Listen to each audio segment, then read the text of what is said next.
Good boy.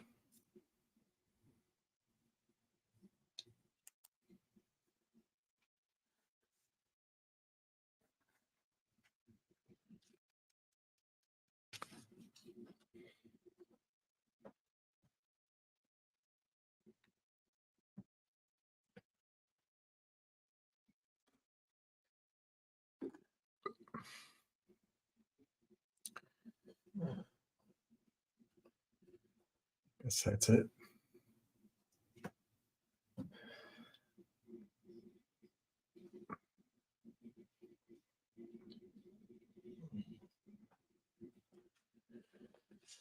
I think I'm live. Ham will be on in 45 minutes. So I come on a little bit too early, maybe. But on the other hand, I didn't go live yesterday. So we'll just try to do what we can today and hopefully make up for my absence yesterday. My truancy.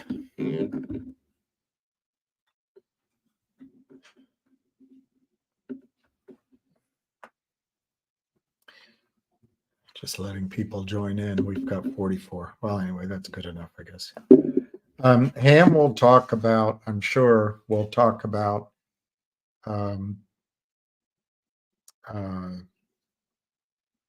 ZJYL, what he knows. He'll also talk about Finger, what he knows. And I think he'll be talking pretty hot and heavy about how they destroy company. Well, not the whole company, obviously, but they destroy the options to the tune of $90 in the last few hours on Trading Friday in Nvidia, wiping out shareholders. And it for me, it brings up what does this do for America? What good is this? The longer it goes on, more assets transfer to the banksters and away from the middle class and the striving classes. But anyway, I'm sure you'll talk about that. I didn't really tune in with any topics I wanted to discuss per se. I do notice my list is over there, but I do notice that none of the stocks that I've focused on in the last 60 days is doing very well. So we can talk about those stocks now if you want. I'm going to try to do this weekend. I'm going to try to do short videos on each one as best I can. And I don't know. I am discouraged, but I'm not without hope that these stocks are going to come back, and some very strongly. But we're up against an almost evil foe that just sells. Well, let's go down some of your hellos and say hi back. Hey, Southeastern. Trying to fix my lighting in here. Hey, Dips Patel. Yeah, we'll do it live until we can't. Hey, Cindy Lou. Kathy. How are you? Hey, Rob Cesarnik. Yeah, Saturday, and we're going to have Ham in about 45 minutes. Well, 40 minutes. He's coming on at 2 o'clock. Hey, Johnny V. Hi, Rob. How are you? Hello again. Hello. Just call to say Hello. I think about you all the time. You're there alone. I'm here at home. Hello. Hey, Frank. Hey, Craig. Happy Saturday.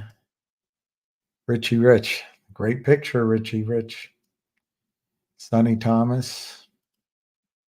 Moody Waters. Craig Swartz. I'm allowed time off. Well, actually, I have a client in town, and I mean, not recently, but she was for years. So that was good.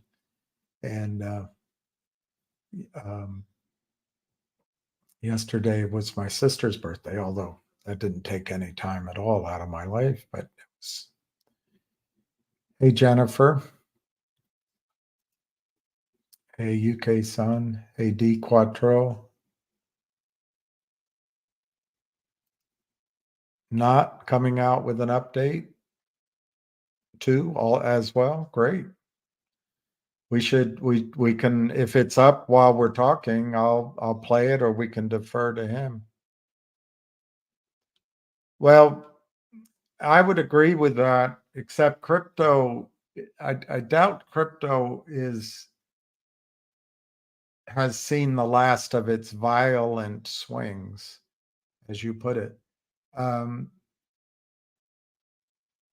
But we might be in a time where the move is just one directional or flat. And it certainly seems that way. And the other thing is, these stocks are just under such attack. Every time we give them lift with real money, these seedy, criminal, cowardly, stealing, pickpocketing thieves come in and short them and short them and short them. And no one enforces settlement anymore. No one. So it's tough. It's tough. Hey, Darren. Hey, Pat. How are you? Steve, Candy, Gronk, and me. I think Gronk needs a hug. Hey, Bunny. Hey, Scott. I looked ocean sailing, and they are brown. His teeth are brown. But the vet said she could clean them, but knocking him out is probably not the right thing at his age. I think that he has pain because he eats so tenderly, but um, I don't know. It's just a dilemma. It's just a dilemma. He seems all right, but I bet he has a bit of pain.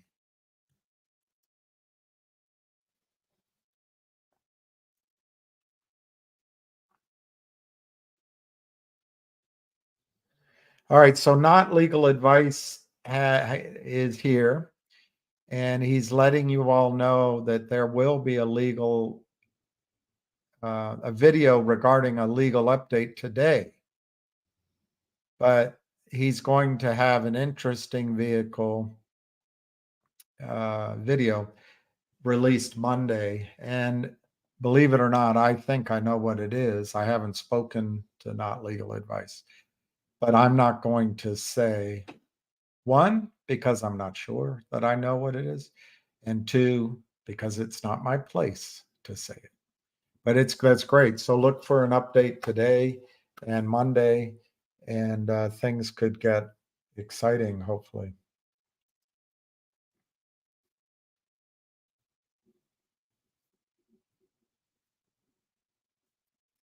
Ramon, I'm going to have a hard time understanding this question.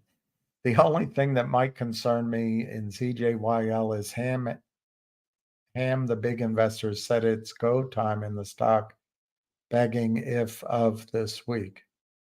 Well, what I think is happening, Ramon, is I don't quite understand your question, because if the big investors are starting, as you put it, go time, that would imply they're buying a lot of stock. And then if you're going to also add on to their backs, their pressure, that when they buy stock, it has to go up this week, I think you're being a little bit too demanding of the market. And I'll let Ham talk about it, but I understand that whatever you want to call them, the whales or the longs, the bulls, did indeed buy a heck of a lot of stock this week, and the fact that it uh,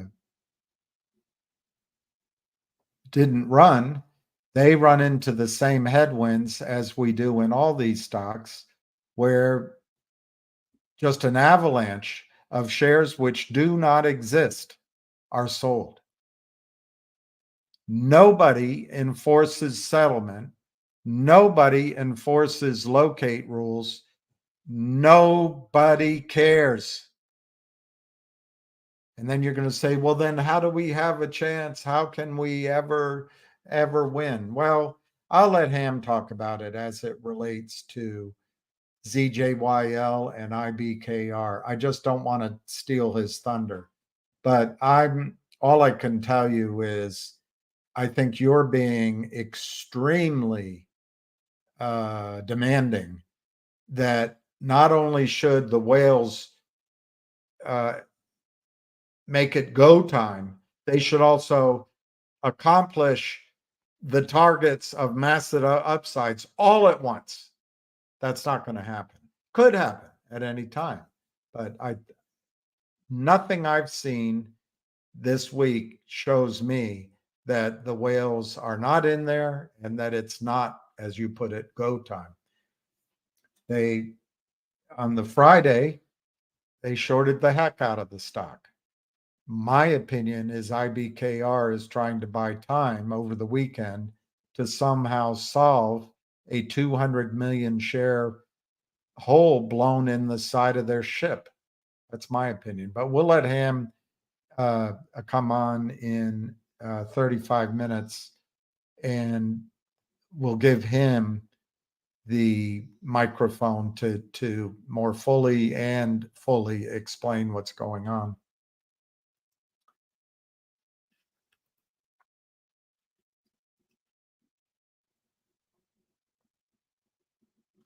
If finger ever begins a pop, I wouldn't exercise calls. Why go through that cost to your account?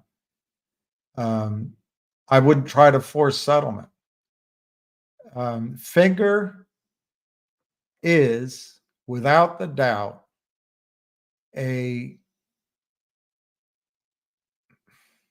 what can I call it?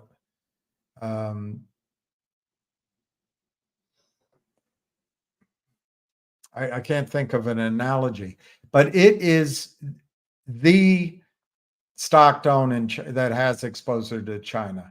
What Finger is accomplishing in China over the years, steadily with trust, doesn't get done normally. So I would just hold Finger. If it gets way out of whack to the upside, maybe you sell. But the other thing you can do as it gets out of whack, just sell short calls against your position. Let's say let's just make it up. The stock's at 25. And the calls expiring 2 weeks for the 30s are trading at $1 or 50 cents even. You sell those. And during that week, you collect that premium. If the stock runs, well, you get out at $31 instead of 25. If it doesn't, you do it again the next available month. And that's how I would play, but I wouldn't exercise the calls. You already have the profit in your calls. Sell them. Take your profit. You can buy more stock. But if you do exercise the calls, I see your strategy that it's going to cause the system to give you shares, but they'll just be fake shares. They'll just be fake shares. No one enforces settlement. No one. What they've done to the securities market, they're trying to create a fractional reserve securities custodial system, a fractional reserve securities issuance system, a fractional reserve securities in your custodial accounts system. And they don't care. They don't care about settlement. So I wouldn't exercise your calls. It's like tilting a sword at a windmill. Hey, Cliff from Oregon. Wow, I've heard it's beautiful up there. I've never been to Oregon. Or is it Oregon? Or is it or as in gold, I guess, gone? Oregon? Is that where Oregon got its name? Hey, the Mosa Kid. Hey, Barbara and Jennifer. Don't be demanding. I know. Don't be demanding. Did I skip your question? Let me look, Justin.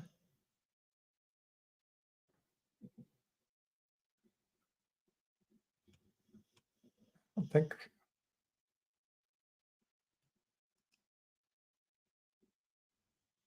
I not I don't know what you're talking about.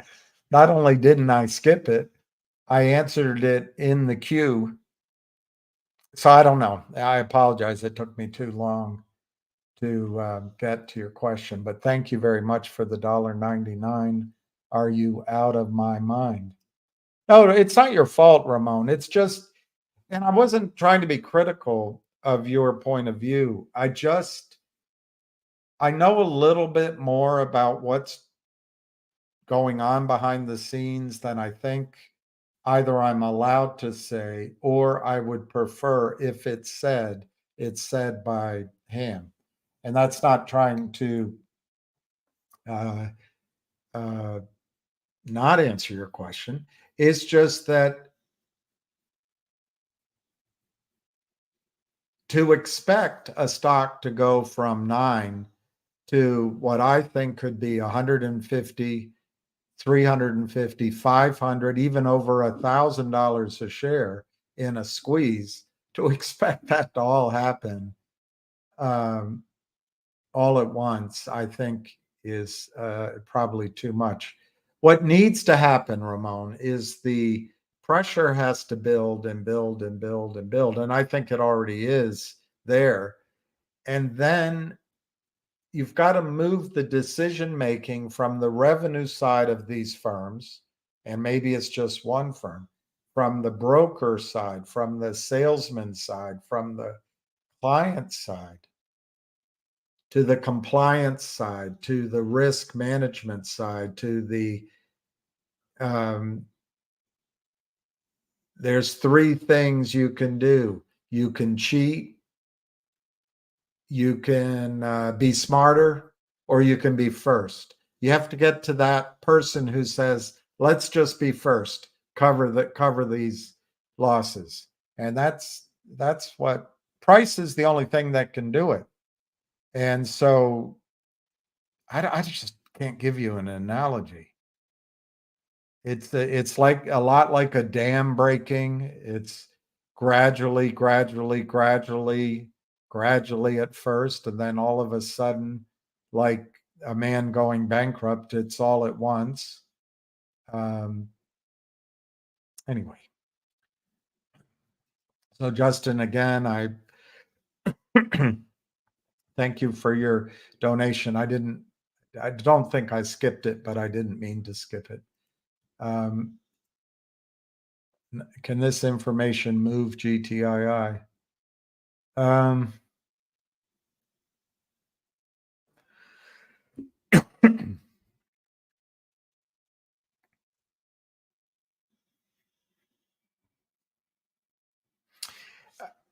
I think in two steps it could. The video and then the follow through.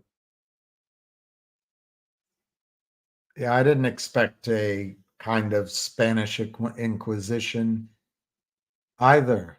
Get the comfy chair. But here I am. I didn't go on yesterday. 3 super stickers. Yay. I must be missing Justin's questions.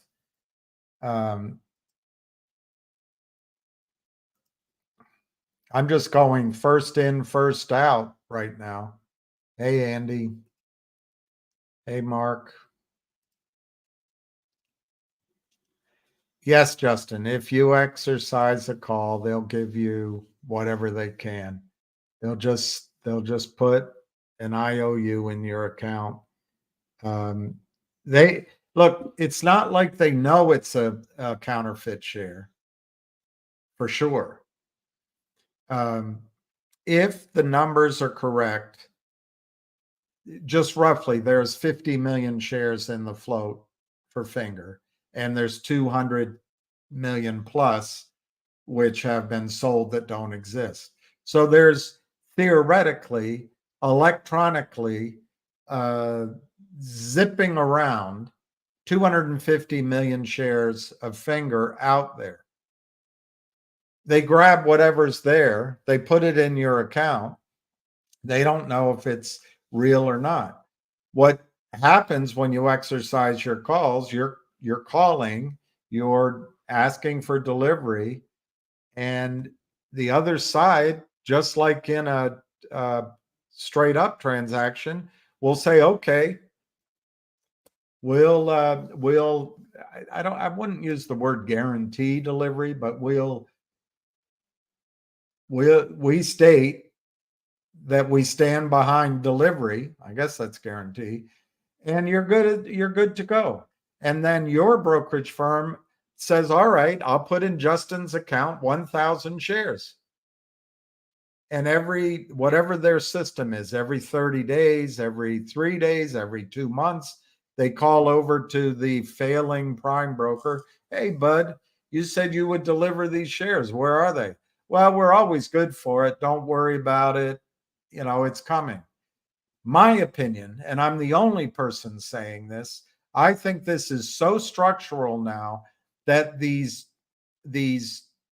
Harvard types, these MIT types, these Yale types, these overpaid wankers are trying to take the fractional reserve banking system model and put it right down on top of the securities markets such that assets under the management explode.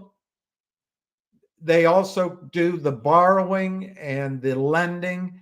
It grows and grows and grows by leaps and bounds. And the only way it can continue to work is continuing to borrow and lend, same as the banking model. And it's all predicated on the U.S. in our case, the United States case, the United States Treasury issuing unfathomable amounts of debt. And our debt is starting to go vertical like a hockey stick. Growth you can't believe, and it happens under every president. If Trump is reelected or elected again, which I do not expect they're going to allow him to be in, it'll go up just as fast as it's going up under Biden. And Biden, if you watched his energized repeat of his last 2 or 3 or the last 2 or 3 State of the Unions. I guess it's the last 2. He said the same thing in every one of them. It's all about spending money, spending money, spending money, spending money, spending money, going to war, going to war, going to war, going to war. I found it fascinating that Putin asked Tucker Carlson, you're losing. You're not going to win in the Ukraine. You're losing. Don't you have better things to do? It's a good question. Whatever you think, don't we have better things to do?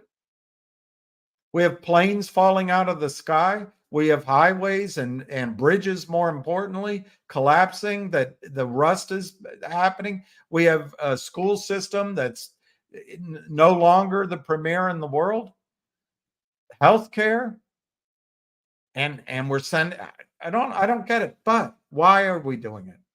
Because we, under the debt-based system, the fractional reserve banking system, the only way it continues to function is ever increasing amounts of debt.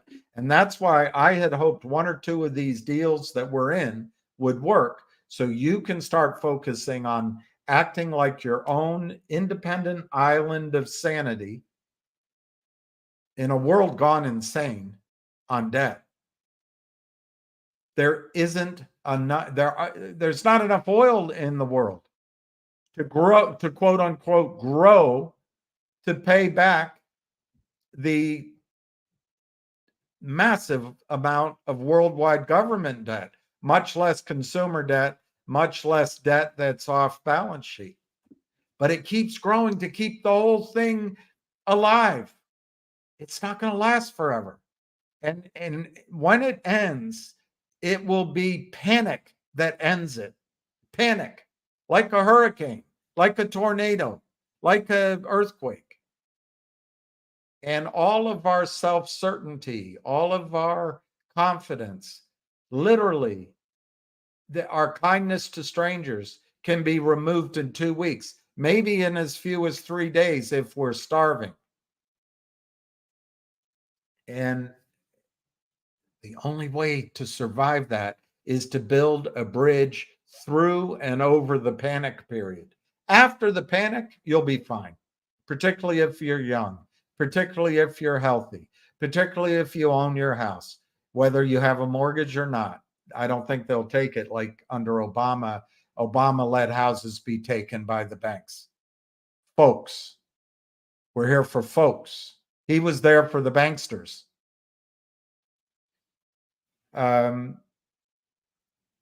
Precious metals, companies that survive regardless of depression or growth, like drugstores or Costco or grocery stores, just the plotters with dividends, they'll get you through. But oil and gas, gold, silver, as somebody always mentions, platinum, copper, stock as simple as Freeport McMoran will get you through the panic. Now, during the panic, the prices will all go down. But as long as you can hold on, you don't have a lot of debt, so you're forced to sell these assets.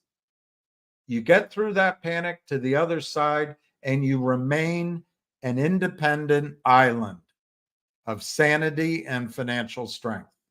And you start again. And what's that saying? In the land of the blind, a one-eyed person is king.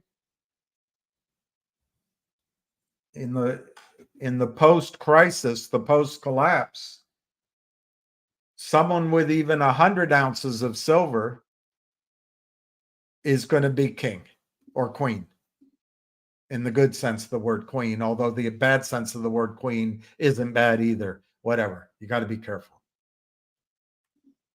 I don't know if I like the lighting, but that light's out. That light lost its moorings, so I put 2 other lights here. Anyway, whatever. I'm doing my best. Hey, Mark.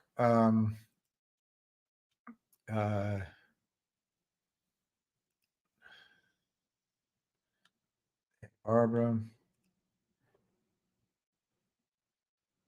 Hey, Kevin Biller. Yeah, I've been thinking about that. I yesterday I was pretty discouraged. Not so much about ZJYL being down, but just realizing that every time there's an air pocket, it's wrong. Maybe air pocket. Every time we rally a stock, these people who are behaving in an evil way, is that the definition of a devil? They just come in and crush it. And they're gleeful, multi-cat, others. Oh, let's have some fun. It's not the way the stock market is supposed to be trading. And Goober Gensler needs to be fired, but it won't change it.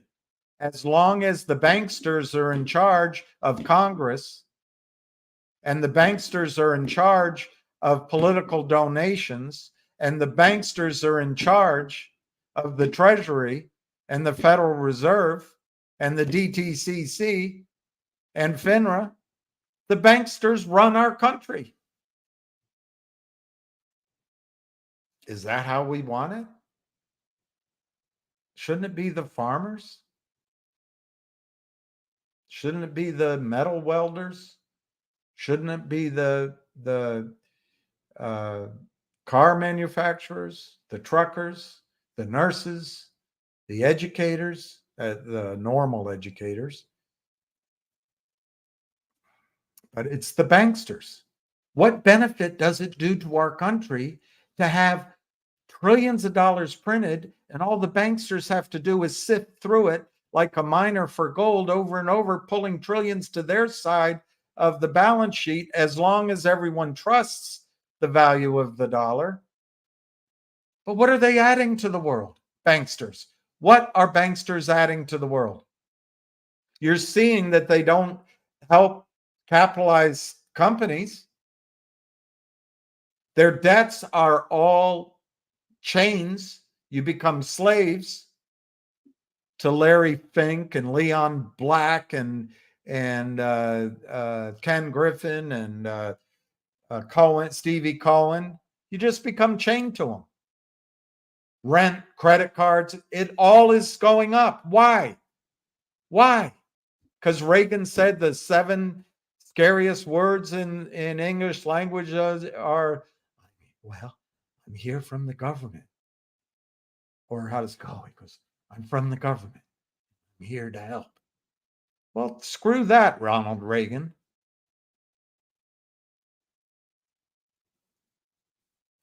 If we had a legitimate government, the government would be operating to prevent the banksters from stealing from us, from making and make sure it's a level playing field.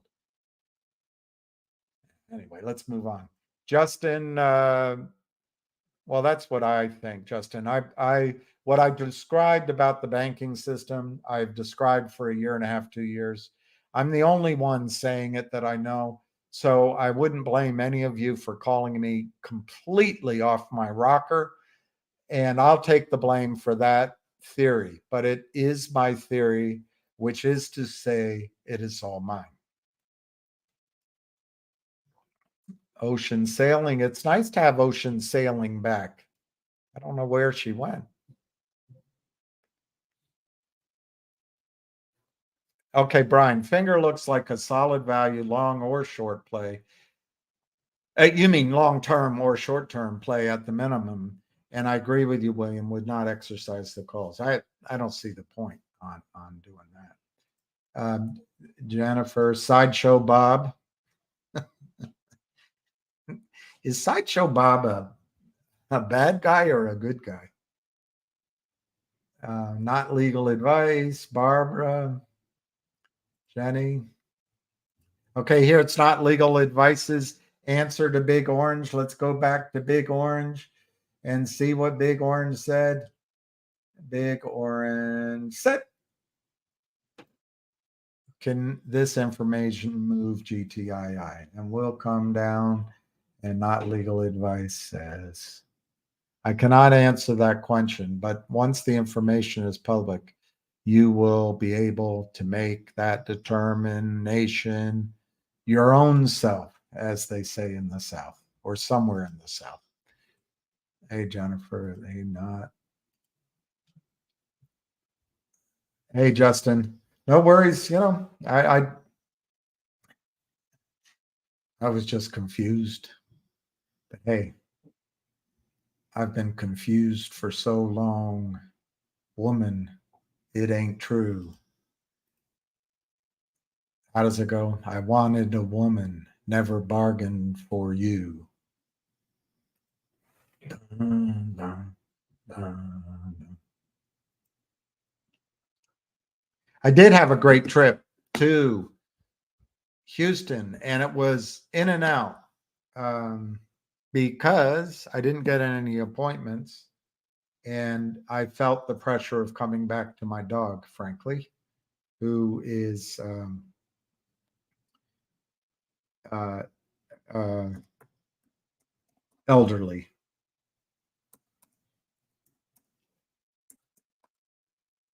And so I came back. I didn't just hang out. But next time, I would love to see you for sure. Been dazed and confused for so long, it's not true. Wanted a woman, never bargained for you. Lots of people talk, and few of them know. Soul of a woman was created below. Dun, dun, dun, dun, dun, dun, dun. Ah, all right. I don't think those lyrics would ever be allowed today.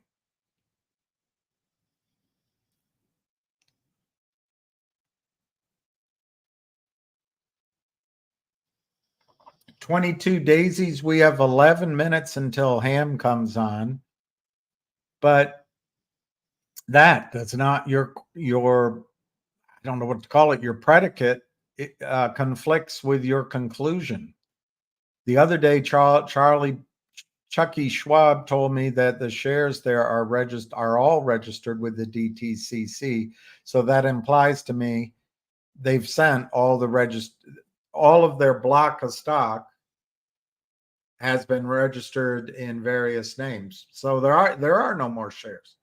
But then you say, if you want yours at AST, they will put them there for $80, which implies there are still some shares in their omnibus account, which they can subdivide in your name and move. And if I were you, I'd do it. I'd pay the $80. By my way of thinking, there's at least one FedEx package going one direction or the other, maybe more. And I think $80 is a bargain, even if you only own 100 shares. 100, let's say the whole thing ultimately is worth 100 shares. It's $1,000, right?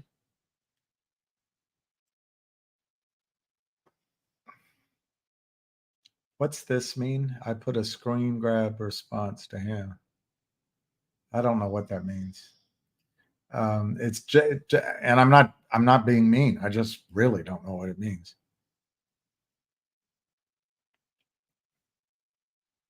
That's weird. They show a current price of 901, even though it was down during the day. That's really interesting. I'll let him talk about what he knows. And to the extent that he lets me join in, and he leaves anything out, I'll try to explain what I have heard.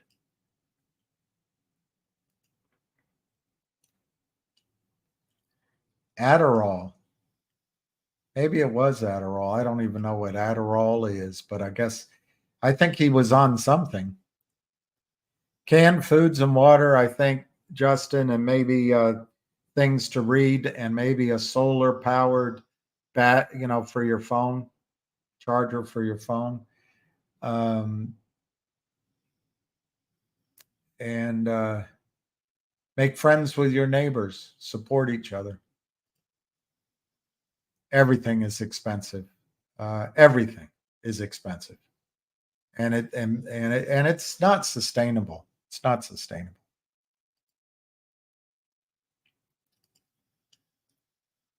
They control time and space and price. Why would you do options? Like Cam says, accumulate. Well, you do options to leverage the amount of money you have, but options are a hit and run type trade. They're not a long-term strategy. If you're buying them, and 90, you could look it up, but roughly 90 or 95% of all call options bought expire worthless. So it's really a mug's game. Dogecoin, we had Dogecoin in our strategery with GTII. I think it was Dogecoin. Okay, Paul. AST confirmed NextBridge is now registered. My letter to the first, my cell call second, and AST sending in 10 days. RBC, they sent it for free, which I think they should, Paul. I don't think they should charge. But if it's 60, 80 bucks, I paid 60. I'm not going to bicker about it because my sense right now is at some point there's not going to be any shares. And in in 8 minutes, Ham will come on. In my judgment, we want to own the shares for real, because then in your own world, you've resolved the situation. I don't think it'll mean we miss out on any of the bells and whistles of a final settlement. But I'm not a lawyer. And even lawyers don't give legal advice.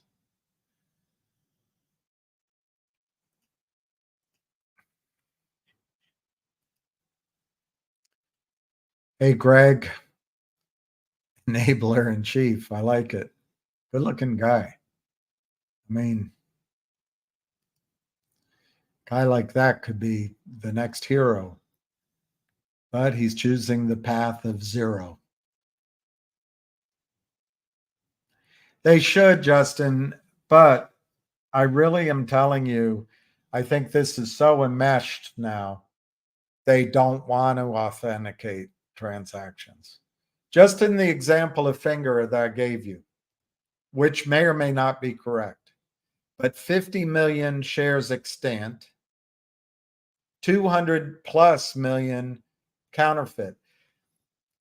50 million, let's just pick one brokerage firm. Let's say it's Goldman Sachs, has 50 million shares times $2.30. That's $100 million under management.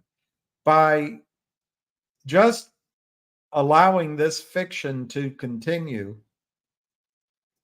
and let's just assume one brokerage firm in existence, they increase their assets under management at Goldman Sachs to 550 million. I mean, it's the same company. It's the same asset base, same story.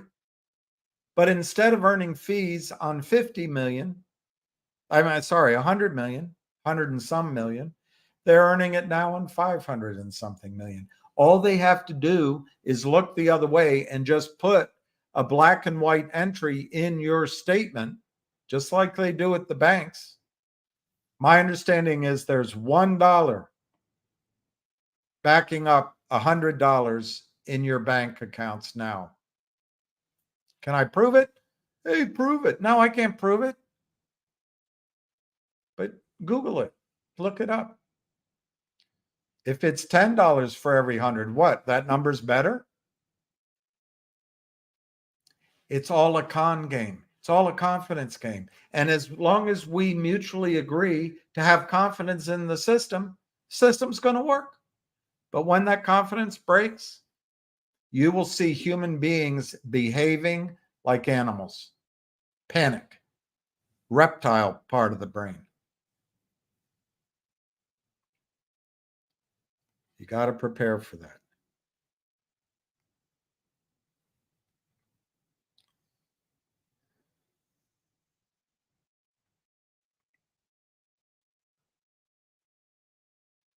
Battery 40%. Connected to Bill's iPhone.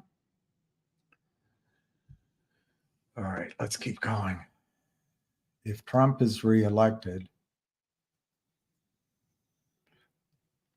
well, exactly. I think the most important decision Trump will make is to fight against his need to be the center of attention and fight against his need to be the only person on camera and pick someone. I like Byron Donalds best, but he needs to pick someone who could carry on with strength and force, particularly on this issue of financial reform. My opinion, they have to make it a cabinet level position.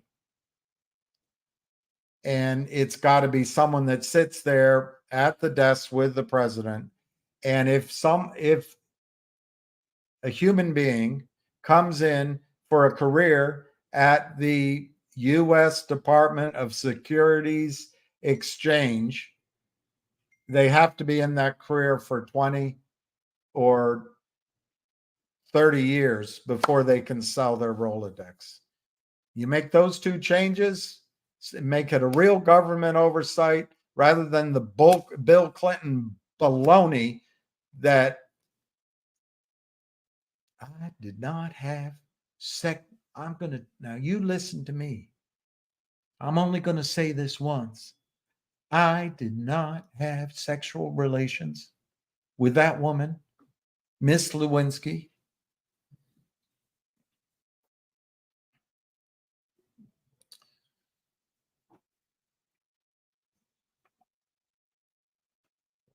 All right. Ham's coming on at 2:15.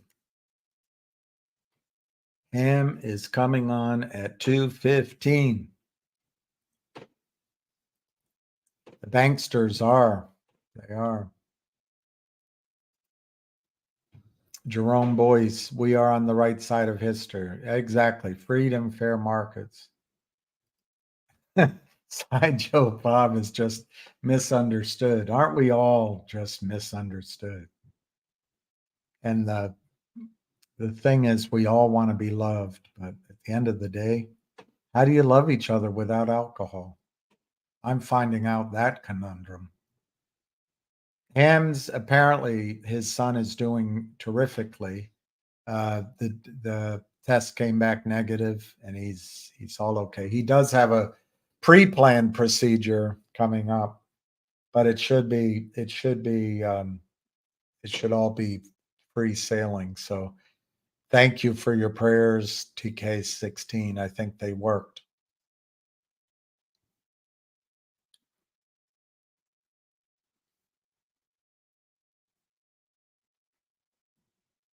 Wow, hard evidence of fraud on the two largest broker. That'd be great. And as not legal advice always points out, what we're seeing with our eyeballs over and over again, my words, these aren't his words. Let me put it that way, if what we're seeing with our eyeballs is circumstantial evidence is evidence. But hard evidence against the two largest, that's awful. Yeah, Led Z. You hurt and abuse, telling all of your lies. Run around street, sweet baby. Lord, how they hypnotize. Sweet little baby. I don't know where you've been. Gonna love you, baby.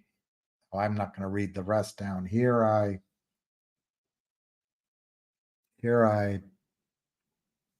play again. Every day I work so hard, bringing home my hard-earned pay. Try to love you, baby, but you push me away. Don't know where you're going, only know just where you've been. Sweet little baby, I want you again. Oh, dun, dun, dun. Anyway, that's great music to listen at the loudest level with your convertible top down, driving home from work on 7 through Falls Church it's Falls Church towards Bailey Crossroads, and the only cars in the road are cops, and you get pulled over to see if you're drunk, but you're not drunk. You're coming home from work. And you don't learn your lesson. You do it night after night after night. But night after night after night, you don't get a ticket because you're not drinking.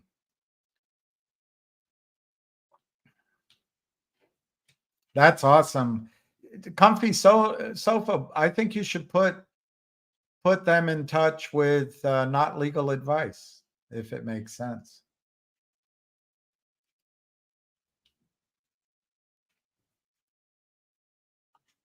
I don't know who you are. So GTI, what is there something I said today that leads to that?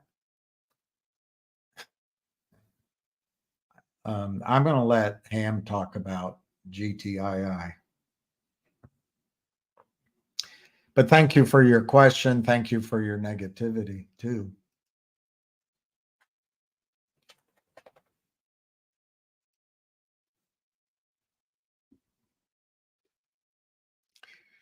National Economic Stabilization and Reformation Act. That sounds quite Orwellian. Nassara. Very Orwellian. Hope it works. Dun, dun, dun, dun. Ah, oh, God. Adderall.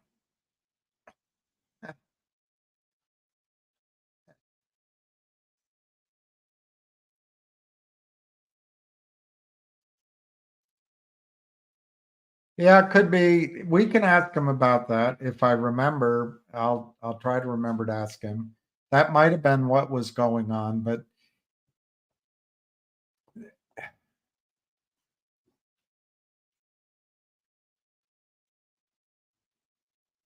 I just think that was added straw to the camel's back. Hey, Amby, little guy.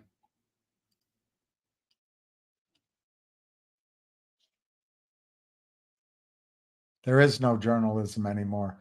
Kristen Shaughnessy. And God,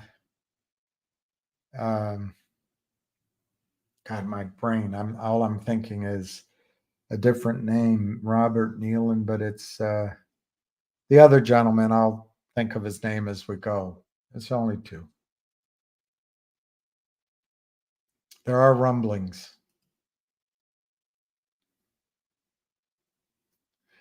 Not legal advice is thinking of engaging FINRA in a lawsuit.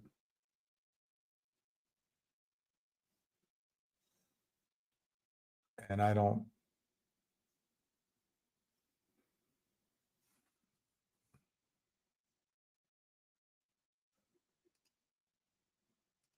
But efforts are ongoing from all directions.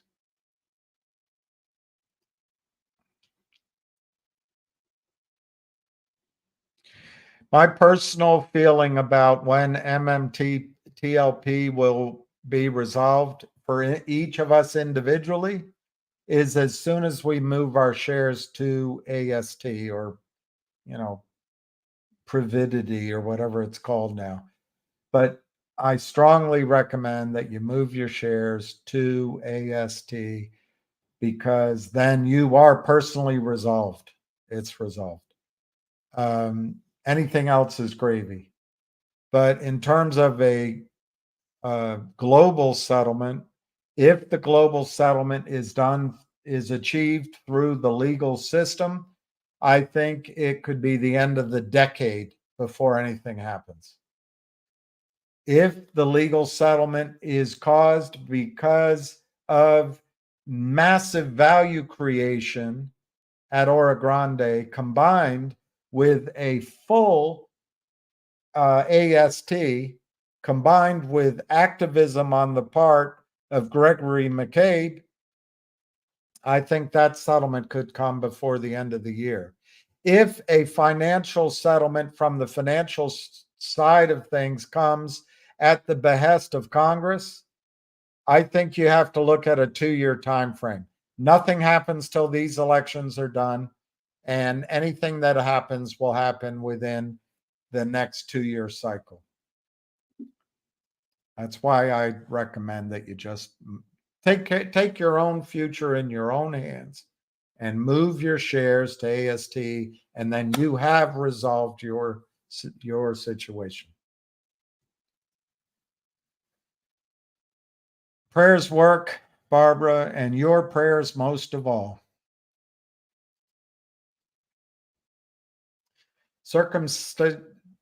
Black holes and wind would not exist for. That's a good point. I never thought of that. I loved that. I would play foreplay long time. I got it first. I was the first one to buy that album. And my roommate had the state of the art speakers and stereo. And when he was gone, I would put foreplay on, and we just had one little window, but then the front door opened to windows, and I would play that to the point of, I'm sure, most people wanting to shoot me.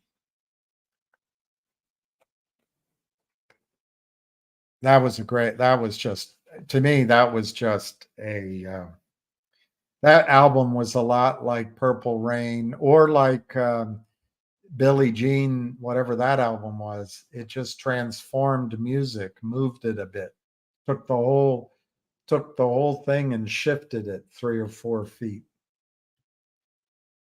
Circumstantial evidence only has to be 51% unless you're dating a woman, and then she'll get you all confused. Dazed and confused. She'll get you dazed and confused. For so long, it's not true. Wanted a woman, never bargained for you. Take it easy, baby. Let them say what they will. Tongue wags so much when I send you the bill. Oh, yeah. All right. Hey, kitties. That's it. Frank and Dennis Neal. That's it. I was trying to think of Dennis Neal, and you're right about Frank, and you're right about Kristen. Or is it Kirsten? Richard Hoffman is never stressed out because he only sees half the story. If he saw it all at once, he'd be stressed. I'm just teasing. Ace thinks the end to bank bailouts will lead to multiple short. He could be right. I don't think the bank bailouts are going to end. Don't think they're going to end. We've got 30 to 50 big banks in the country. By the time this crisis is over, we'll have 10 or 15. And it'll be all JP Morgan and Jamie Dimon. And we'll say, hey, America's the greatest place to live in. All the wealth goes to these banksters who only lend it out to Jeff Bezos and that jerk at Facebook. Everyone else can starve.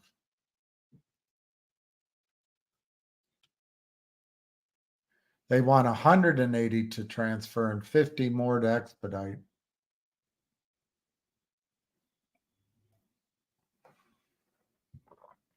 That's a tough call, David.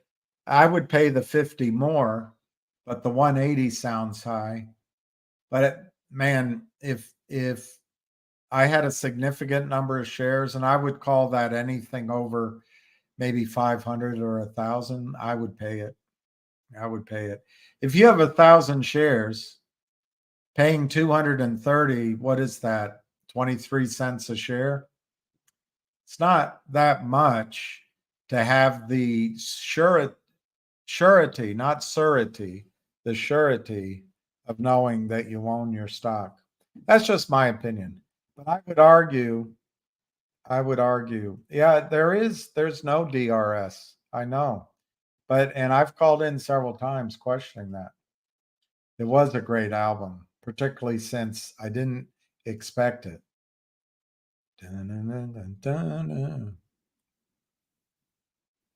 Yes, Barbara, I think you can. But the two places I'm worried about having spent their allocation, one is Fidelity and one is the place I use, which is E-Trade. I'm worried about it. That's why I call every day or almost every day to make sure it's in process.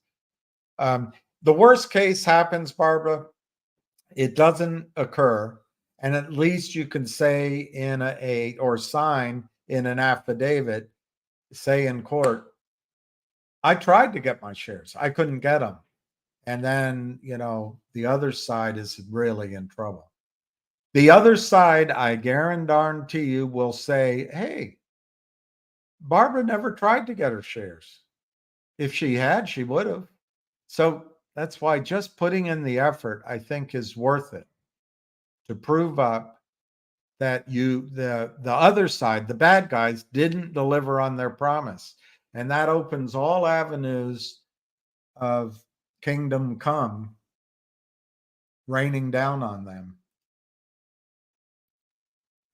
The first album was the best. I think there was one song on the second album. The third album sucked.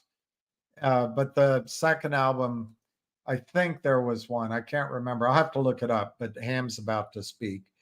I'll look it up. But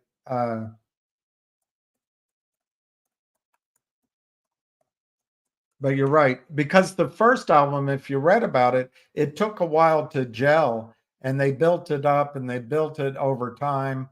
Then they just ran out of it, became repetitive. 7 days, no fee deducted. I think you should always challenge the fees. I said, hey, you guys should be doing this as a course of action, and it should have happened a year ago. And then I go into my whole description of what went on. But anyway, I've never been able to save the $60. AST, by definition, will only be able to accept real shares. That's exactly right. More Than a Feeling was awesome. More Than a Feeling. Yeah, so they had 2 albums and a greatest hits.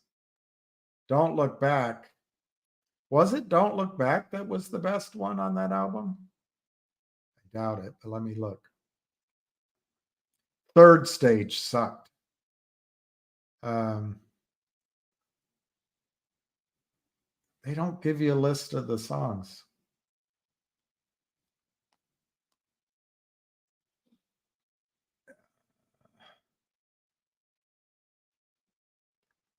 Don't Look Back. I can't find that. Don't Look Back. It's Easy. Feeling Satisfied. Feeling Satisfied was okay. A Man I'll Never Be was okay. Yeah, it wasn't a very good album. It was a shitty album. But I listened to it a bit. I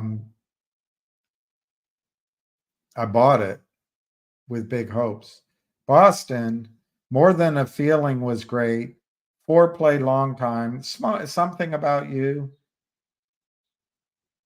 The whole album was great as far as I'm concerned. Call Fidelity and just do it. I don't think you'll miss out on any of the glory of a settlement. The only thing you risk is the immediacy of a cash payout. But at this point, I think it's more likely that NextBridge will either be sold or go public or have a cash dividend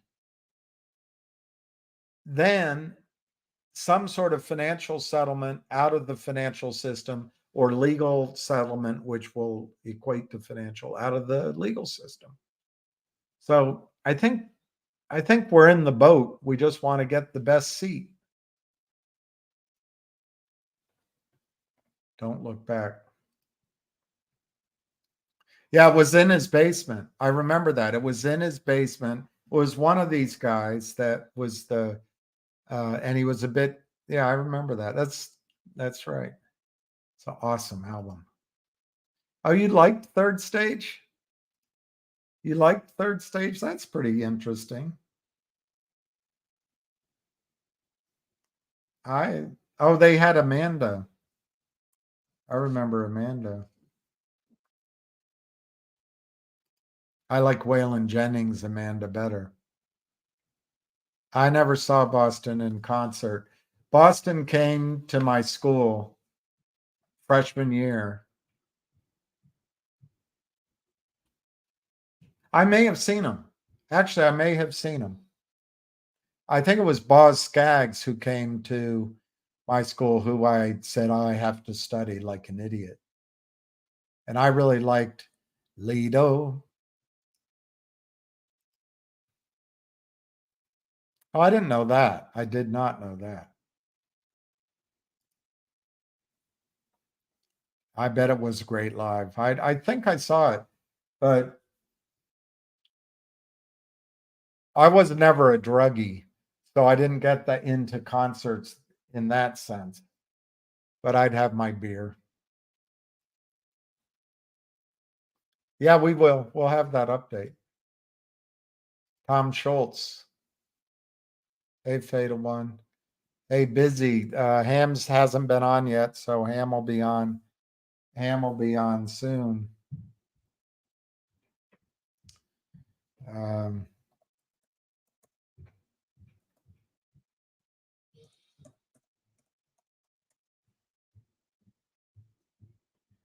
Babe, tomorrow's so far away. There's something I just have to say. I don't think I could hide what I'm feeling inside another day, knowing I love you. And I'm getting too close again. I don't want to see it end. If I tell you tonight, would you turn out the lights and walk away knowing I love you? I'm going to take you by surprise and make you realize, Amanda, I'm going to tell you right away. I can't wait another day, Amanda. I'm going to say it like a man and make you understand. Amanda, I love you. That's Boston's Amanda. This is Wayland's. I've held it all inward. God knows I've tried, but it's an awful awakening in a country boy. All right, hang on. Uh, I had it ready to go 15 minutes ago, so hang on, I got to get the speaker. That's all right. I just have to get the speaker on. And it's taking Battery 40%. All right. Connected to mama, Bill's iPhone. your mama. Okay, you're on. All right, everybody. Welcome to the rainy Saturday afternoon stock market fraud 101. I'm going to start out by saying what we all, I guess a lot of people feel, that we lost momentum and that we're sliding backwards and the shorts are going to win and all that nonsense. Well, I've been doing this 24 years. I know the ups and downs of the whole game. And everything that's been going on has been nothing but positive going forward. All right, I know we're watching the MMTLP crowd just get tortured to death here. But each day that goes by, it's getting closer to ending. And that, my friends, will blow up this whole thing. So I got it. I know everyone's discussed it. Some people hey, this is a war. Okay.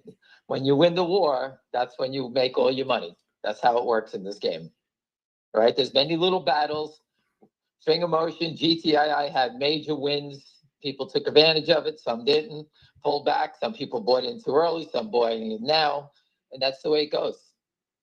Again, some of the names that I follow, I bought GDC at 380. I'm upside down in it. All right. I didn't buy ZJYL. You've had your chances to trade it, buy it, whatever you wanted to do. You make your own decisions on this stuff. So again, this is a war, not a battle, a war. We're here to win the war. You don't have to buy a stock. No one has to buy a stock. All I appreciate is that if you retweet or post a story to keep us abreast of something that we're not seeing. And I'll give you an example. My friend who I introduced to William told us about TELO, that one gentleman bought the whole float. And in 15 or 16 trading days, the shorts have created $1 million short in 16 trading days.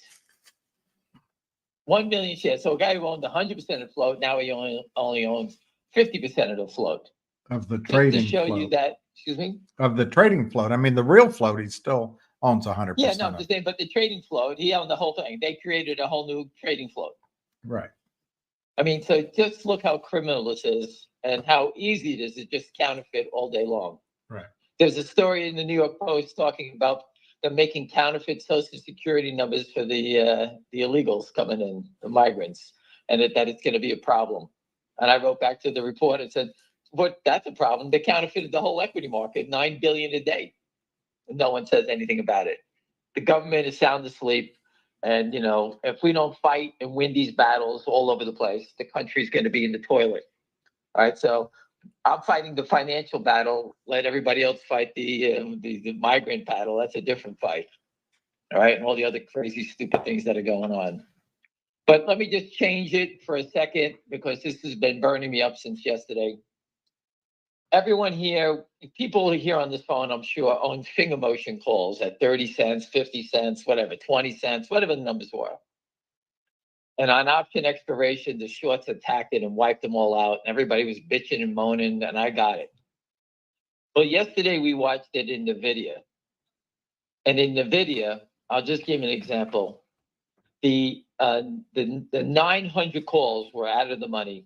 And on, I guess, the last day and a half, they went from being out of the money to being worth like $100 a piece, almost $100 a piece. On Friday afternoon, they took the stock down 10%, 11% in 30 minutes. The 900 calls that were worth $100. Now remember, the 905s are probably 90. The 910s are 80. The 920s, these things had enormous premiums all the way up. They were in the money. Even the 890s worth $110. Every one of those calls strikes from 870 to 1,000 went to zero in 30 minutes. 30 minutes. That, my friend, is real money. $100 calls. Finger motion, we were 30-cent calls, 40-cent calls, 50-cent calls. Okay? Think of the damage that was done and stolen right there. And I'm actually making fun of the Nvidia holders because it shows that it happens to us. And the gentleman that put the tweet up saying, "What's going on here? Nvidia is trading like a penny stock." So what is a penny stock? We're under the same regulatory bodies as Nvidia. And just shows you that people that play big stocks, they treat us like second-class citizens. So I went right back at them. It happens in everybody's stock.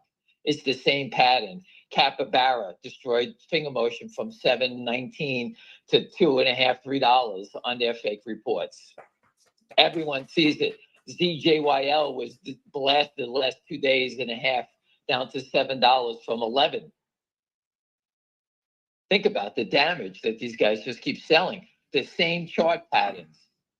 And Nvidia shareholders, I posted, it can happen to Apple, IBM, and I told everyone on this phone call, give me the power to make a short, and I could drive down Apple selling counterfeit shares. Most people didn't believe me, but here it is. The third biggest company in the world fell 11% in 30 minutes. There was no news, no negative news. The stock was being squeezed up. The big boys got together and decided to attack. And that is what you saw yesterday. The SEC never said boo. This is a casino. So when you get something in the money, think about it next time, because you can see how fast, when the game is slanted, how fast they take it away. Got nothing to do with any of us here. We don't have that power. But that is is the third biggest company in the world. Lost 11%. And that's why the gentleman from India, and India is screaming about naked short selling, because they watched it happen to the richest man in India on Hindenburg's fake report. And South Korea had enough of it. China's had enough of it. You can see the manipulation. Yesterday, I think the guy said $100 billion was lost in market cap. There had to be $1 billion in options lost alone in option trading. That's how brutal that attack was. And who sells it like that? It's the market maker exemption given to these big hedge funds, and they just sell at the market. And as the stock starts to break, the panic ensues, and it's like yelling fire in a movie theater. And if we don't stop it, and how would you like to have been having, $1 million of your money into Nvidia and you own the stock at 925 and it's trading at 975 and you want to hold on for the long term and you watch $100 of your position, that $1 million is down to 300,000 yesterday in a blur. How do you think you feel then? And that's a world-class company. Small companies like we have that we invest in that are here to make a new product and get bigger are destroyed. They don't have institutions supporting it. Finger motion, we have Lynn Partners and their friends all over it. Look at Lynn Partners went after KNW this week. I have nothing against KNW. They're trying to work something with diabetes. They just picked the wrong partner. They signed with the devil, and now the CEO and the shareholders have to suffer. And I'm letting everybody know because I don't want to see anyone join into that thing because you're just going to get crushed. I don't care what they do. And I told you, once they signed the deal, the next thing you're going to see the company come out with positive news. And they did that 3 days ago. It's the same pattern. Hey, we'll do a deal with you. You got any good news? Yeah, put it out after that. Why? Because Lynn wants to sell into it. That's why they put that good news out afterwards. Am I explaining that clearly, William? Yeah, you did. All right, so I'm just trying to show you the difference with Nvidia and hold on a second, let me just read this for 1 second. Give me 1 second, William. Take it easy, William. Give me a break.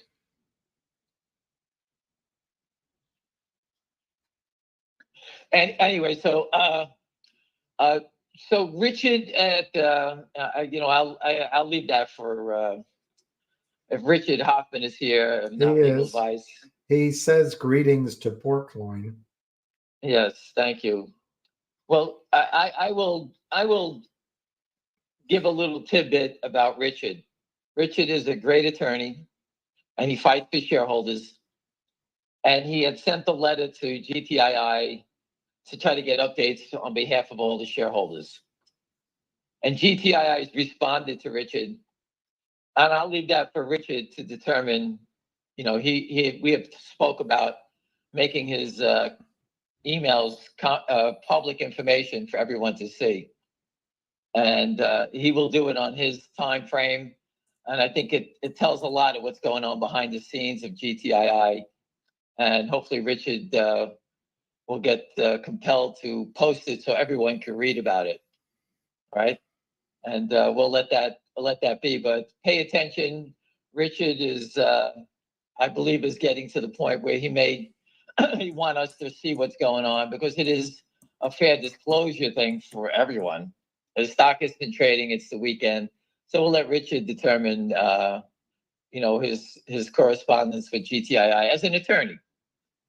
Okay, it's not as a stock trader. We're not, he's doing it as an attorney representing himself and hopefully representing, big holders here, trying to get some answers about where the company stands and what they're doing to enhance our and make the company stable so that we can all continue to hold or invest in this company. So pay attention.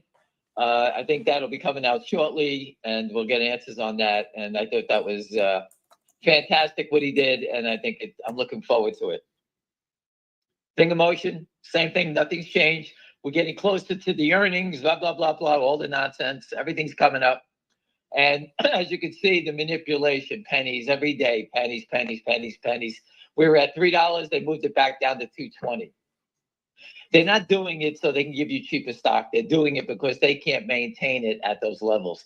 They don't want any momentum. But I'm telling you right now, my gut feeling is that the company has got some things happening, and hopefully we'll get to see that soon. The CEO said it in William's interview. William, am I correct? Am I not stating anything that wasn't in there? They're looking forward to a big deals coming up, upcoming deals. He was very excited about. Yeah, he did. So we'll get to see, and he did say it on the videos. I have a gentleman that I went to lunch with the other day, and very, very up to speed on China itself. He's done deals in China. He said he bought the first railroad in China. And I sat at lunch with him, and I was trying to get him on, and I just haven't been able to get it together. But I described my gut feeling about finger motion to him, and why am I still here? And he was in Atlantic City, and I didn't know, and he was at the conference. And my opinion of finger motion, that it's a minimum of $100 a share. Forget the naked short. I'm not even talking about that anymore. He said to me that I was completely off. And he thought the company's going to be $1,000 stock, because what they're doing in China is unheard of. And the partnerships and how the Chinese government is allowing them to expand and move quickly into all different areas. The Chinese government only moves and trusts people that they believe will do something correct. Martin Shen said in the video that the Chinese government liked the way they operate and how spot on they are in everything that they do. So they move slow, but they're doing it perfect to appease the Chinese government. And that's what this gentleman said to me. He goes, it's unheard of to see a small company like this get deals with telecoms, get into the telecom buildings, which is impossible to get in, get the data, sell it to, working on selling it to insurance companies, insuring cell phones, doing text messaging businesses. This company has gone from nothing, which is a gaming company called Finger Motion. They never changed the name, where you would play games on your phone, to being going soon to be one of the biggest, telecom operators in China, all different areas of telecom, whether it's text messaging, insurance, data, and they're expanding throughout Asia. And that's not easy to do. And their partnerships from Assurant, AIZ, which is a $10 billion New York Stock Exchange company, to Munich Re, I think it's a $50 or $60 billion reinsurance company. Pacific Life Re, I think is a $20 billion reinsurance company. Forget the Chinese mobile carriers, what they're worth. I have no idea anymore. This company has serious partnerships. And that's what you look for when you try to find these small companies, is the partnerships. When they get partnerships with real companies, that's when they take off. Nvidia has been doing some investing in small companies, and once Nvidia gets involved with it, you have Big Brother as a partner. That's very hard to do. So if Nvidia is your partner, you would be afraid to buy that stock, up, down, or sideways. Nvidia is there to help them through all the challenges that they come bumping into, because Nvidia wants them to survive. So again, these are the things you look for. And I thought I found it in finger motion. And as it's moved along, it just keeps getting bigger, stronger, and better. My opinion was 100. This gentleman said 1,000. And I'm trying to get him on so you can actually hear him instead of me babbling all the time. I wanted someone else to hear from, because my jaw dropped when he said it to me. So again, I spoke about GTII. I spoke about finger motion. TELO, you can see what the company's doing. My friend knows the guy that owns the whole million shares. I told you the quiet period to end, and now you're starting to see news flow out. They're presenting in Singapore at a major conference in Singapore. They have people joining the board and doctors stepping up. And it's just a matter of time before these guys get run over. It's just amazing that a company that can extend your life, they're pissing on. Just like KNW, they want to help the people with diabetes, with their monitoring of their diabetes. And Lynn Partners couldn't sign a deal giving them $5 million and says, hey, we'll convert it at $1. We're here to be your partner, but we can't sell stock, or we would never take stock below $1. That would be a normal investment, correct, William? Mm-hmm. Pick a price, put your money up. We put up 5 million. We're going to get 5 million shares at $1. That's our break even. No, they have a convertible debenture, the lowest price of this, blah, blah, blah, blah, blah, blah.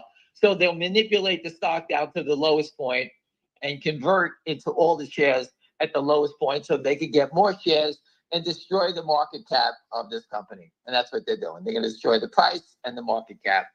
And the company's got their $3.5 million out of the first tranche already.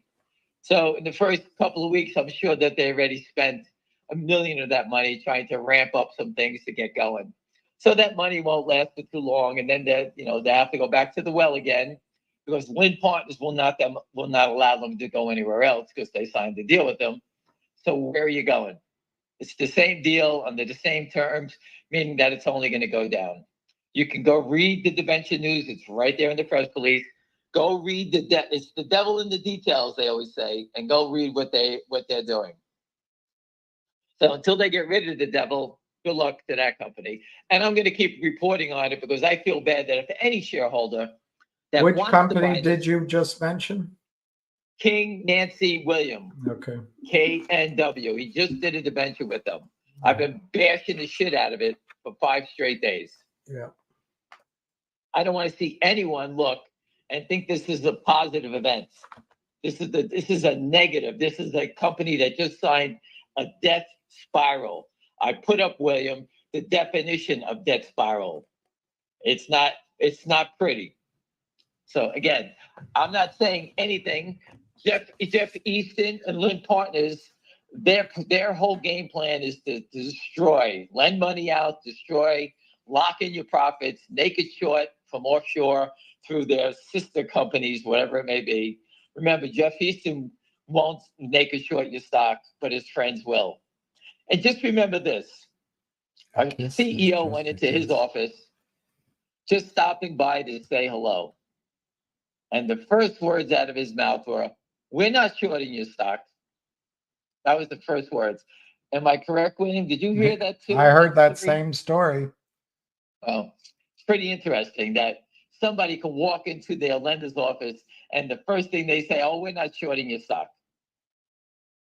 I'm sure King KNW, that CEO is going to walk into his office and say, "Who's doing it to us?" He's going to say, "It's not me. I would never do that." Oh, no, not Jeff Easton. Right. Oh, no. So again, I covered KNW. Why am I attacking it? I'm attacking it only because if new shareholders are showing up, don't get bamboozled by the press release that they have money or the CEO telling you that they got the cure for diabetes. Because I don't care what they have, Lynn Partners is just going to keep selling more shares. And if the stock ever starts to go against them or the company pays off the debenture, they're going to walk into the same animals that we're walking into in Finger Motion, because Finger Motion got rid of Lynn and we still can't go up. Every day the stock goes down because someone is trapped. ZJYL, someone is trapped. GDC, someone is trapped. GTII, we know they're trapped here. How is the stock stuck at 30 for 8 days in a row? No one thinks that's strange. 30 cents every day. Say goes above 30 cents to 34 cents. As soon as it touches it, it's back at 30. Mm-hmm. I always tell you, William, if they thought they could win, they let the stock go higher. They can't let it go higher because they can't afford to let them go higher. Well, the other And thing, if you look, yeah, go ahead. No, I was just going to say the other thing is when stocks because they get out of whack to the downside, when they get out of whack to the upside, it allows CEOs to use their stock as currency to acquire another company, to buy revenue, to buy profits, to buy people. And they don't want that to happen. They don't want their companies to get better, even though they claim they invested in them. They're so excited to be their partner. It's just, anyway. All it is a death spiral. They get you it's like Dracula. They look into your eyes and they mesmerize you, give you the money. The CEO's like thrilled that he doesn't have to panic because he has no money. Just to let you know, people, there are very few. If there's 1,000 people out there that are running a family office, lending money out, maybe 5 out of 1,000 are legitimate investors. And they only invest in big names. In the small cap world, it's very common, and everyone gets a debenture, a convertible debenture, because that's been set up by the SEC to let these animals rob you. There's no way these things, they're not even registered as lenders. They're unregistered toxic lenders. Mark Bazile goes after them all the time about that. And William, I always look at the SEC enforcement. And since February 29th, it was one on February 29th. I think there's a total of 12 in the whole month of February of enforcement. That's it, 12 cases. Not one in March. Not one. Oh. Today is March 11th. So you got 8 days, 9 days, not one. This is an organization that has, I think, a $2 billion budget. I put up, I said, why don't you go after the low-hanging fruit? Lynn Partners, Yorkville, the Kramers, right? They're all standing here. How many more of these unregistered They toxic don't want lenders? to go after them. I'm just saying that it's so easy, but they don't do it. Why don't they do it? I told you, we heard before, the Kramers are working for the FBI. We heard it from a toxic lender that was recently caught by the SEC. That's what he said, that the Kramers are working for the FBI, turning in other people. Who knows what's going on in this game? But again, all I know is that when we report the crimes, we never receive 1 penny from their whistleblower program. We whistleblowed how many times, William? I whistleblowed on 27, whistleblew on $27 trillion of security fraud. Nothing, zero, not even a, I told you, William, I'd take an envelope and a jawbreaker at this point. I'll take anything. They don't give us anything. They don't even give us credit that we exist. Well, And that's why I'm ramping it up. they can't And I will acknowledge the problem. Well, they're going to acknowledge it because I'm going to use Nvidia as their as the number one stock being manipulated by naked shorts, because no one can sell stock like that. Only people that can sell stock at the market like that would be someone who is what you would call a market maker without the exemption. They'll need to borrow. They sold it so fast, they unwound all these options and created such a panic that the third biggest company in the world went down 11% in 30 minutes. 30 minutes. Do you have any questions from anybody? Or One guy I is, want to make sure I don't miss anything. Go ahead. he's wondering if Chinese food is from China. Next question. Give They're it a making go. fun of how you pronounce China. Let's see. There's a couple of questions on GDC, ZJYL. How high, when, those kind of questions. I listen, I've been sitting for a month and a half in GDC. My friend bought 1 million shares. He owns it now at 380 something. He lowered it. He had it 4 something. He bought some more. And I'm just following him. Then he got involved in ZJYL. I told you I didn't have the money to buy it, so I'm watching it. It's all over the place. Listen, that stock is at $7 times 20, still 140. The shorts are naked short, 200 million shares, below $20. So they are totally screwed here. What day is it going to go? I put up Interactive Brokers is now stuck with this position. I heard the hedge funds that were shorted walked away, went bankrupt, and Interactive Brokers is now on the hook for these trades. So describe what happens there. What does that mean? Interactive Brokers is trying to figure out a way to wiggle out of this thing, and lending out shares. And we've heard before that people that have shares at Interactive Brokers were trying to remove it from the system. I told you that, right? Mm-hmm. And they hired counsel to sue Interactive Brokers to get their shares out of there. Mm-hmm. So Interactive Brokers is dragging their feet so they don't get their shares out of there. Why? Because Interactive Brokers has the problem. Mm-hmm.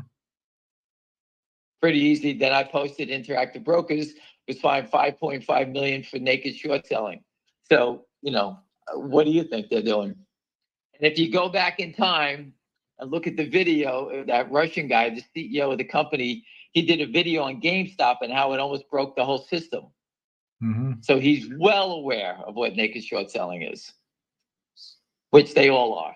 The chairman of Lehman was screaming about naked short sellers before they smothered him to death, right? They all know it. Bear Stearns, they all knew it. They're getting killed by their own friends. So how is the short, or in this case, IBKR, affording the margin if the underwater level was basically $1, Well, just look at $1.50? Interactive Brokers. There's a $110 stock. I don't know how big the company is. I'm sure they have some sort of credit line with a bank and that allows them to get this leverage. They're all carrying this type of leverage. Goldman Sachs, you saw the other day, their the stocks that they sold but never bought back yet went from 100 million to 250 million, 250 billion in what, a year? Some crazy Huge number like number. that was posted last week. Mhm. And just so everybody understands that, I heard that I'm gonna read you something here. Give me a second here, William. Take it easy, William. Give me a break. Relax, everyone. All right, everyone. I'm gonna read you something. Spoke with my friend that still has an account with Alpine and knows John Hurry. He said he's personally a nice guy, but professionally he's a scumbag.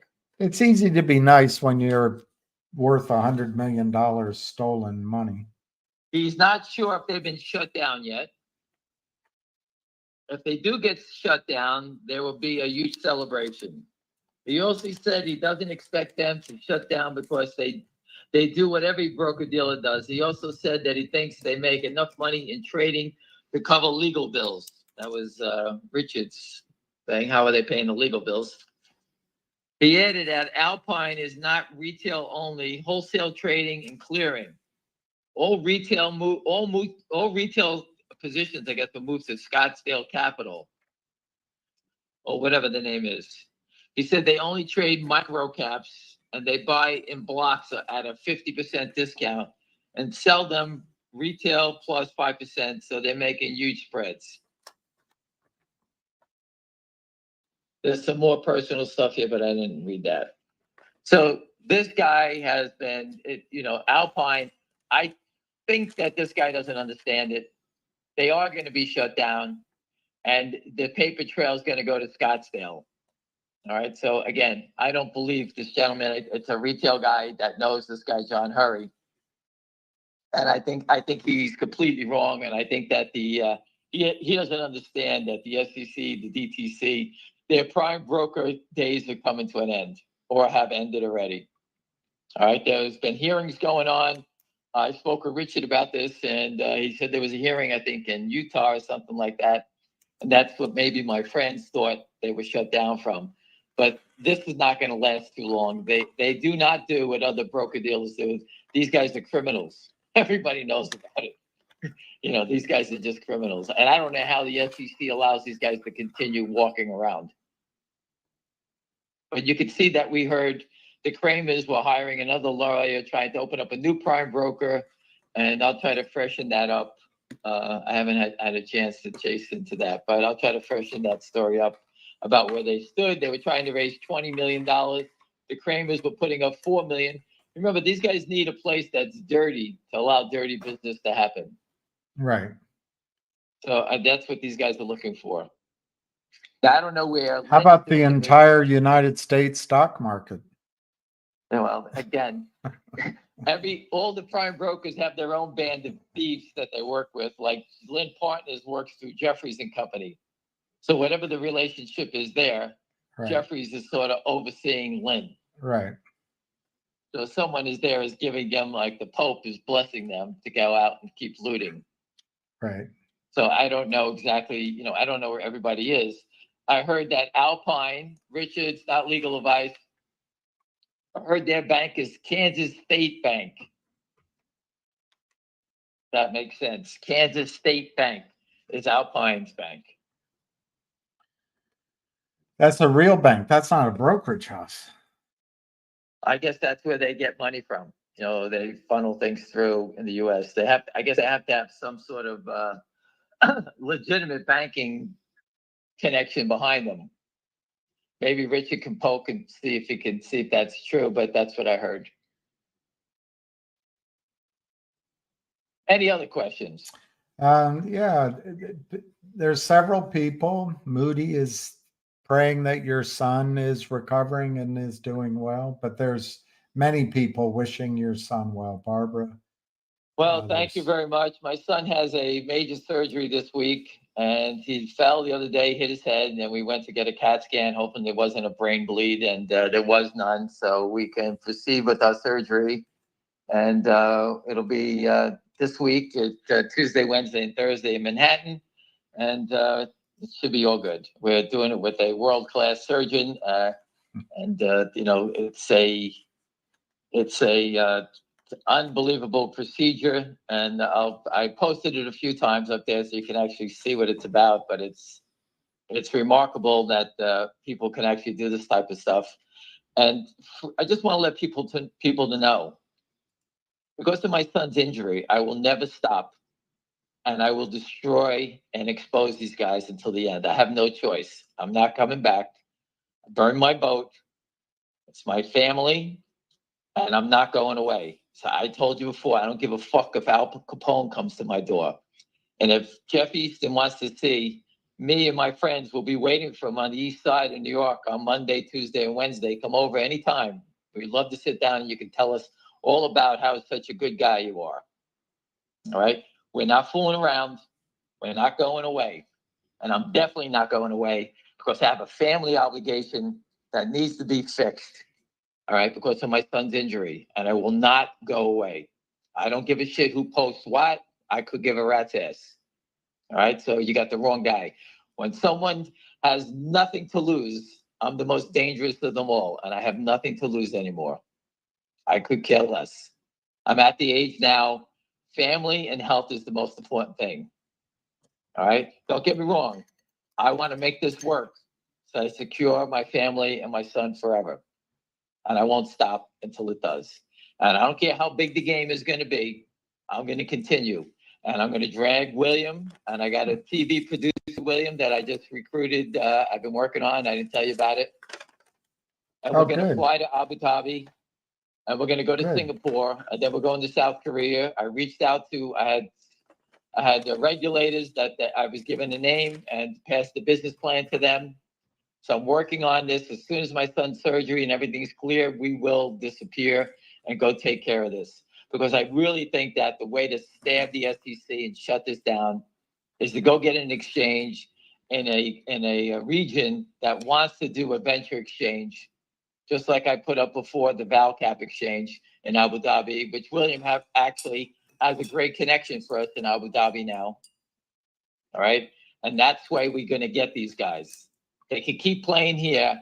We will piss on the U.S. stock exchange and get these countries to get behind us. And we will get companies to delist in the U.S., relist in an environment. Remember, people, if you were to list your company in Korea, South Korea, and it's a virtual exchange. The NASDAQ, there's no NASDAQ exchange. It's a bunch of computers. There's no floor. There's no trading. The New York Stock Exchange is an empty building. It used to be a floor trading exchange. They're all empty buildings now. They're all virtual. So it doesn't make a difference what region you're in. The most important thing is that we want stock settlement. We want to eliminate short selling because I find short selling to be a complete criminal operation. And the only people that say it's good are the shorts. It's good for what? If someone knocked on your door and your house is worth $1 million and they offer you $3 million, I don't need the short seller to tell me my house is overvalued and I should sell it. All right? That's my business and I can make that determination. If I was in Nvidia and I advised a bunch of people to sell when it was between $700 and $800, I says it's getting close to where how much more you're going to make where potentially if it ever slows down, whatever's driving this thing, this AI, if it ever slows down, do you know the damage that can happen? Why would you not take your profit? Go find something else. And that's short sellers tell us we need them because we don't know how to do that.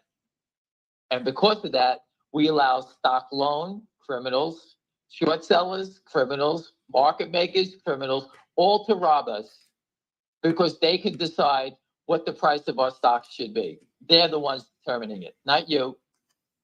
I've been in finger motions since December 2018. I paid $287. The stock is $225. When I got in, the company just got the Chinese contract to do the top-up minutes. The company's now doing data, partnerships, SMS text messaging, cell phone insurance, and the stock is 50 cents lower. And the only thing holding it down is Limp Partners and their crooked friends.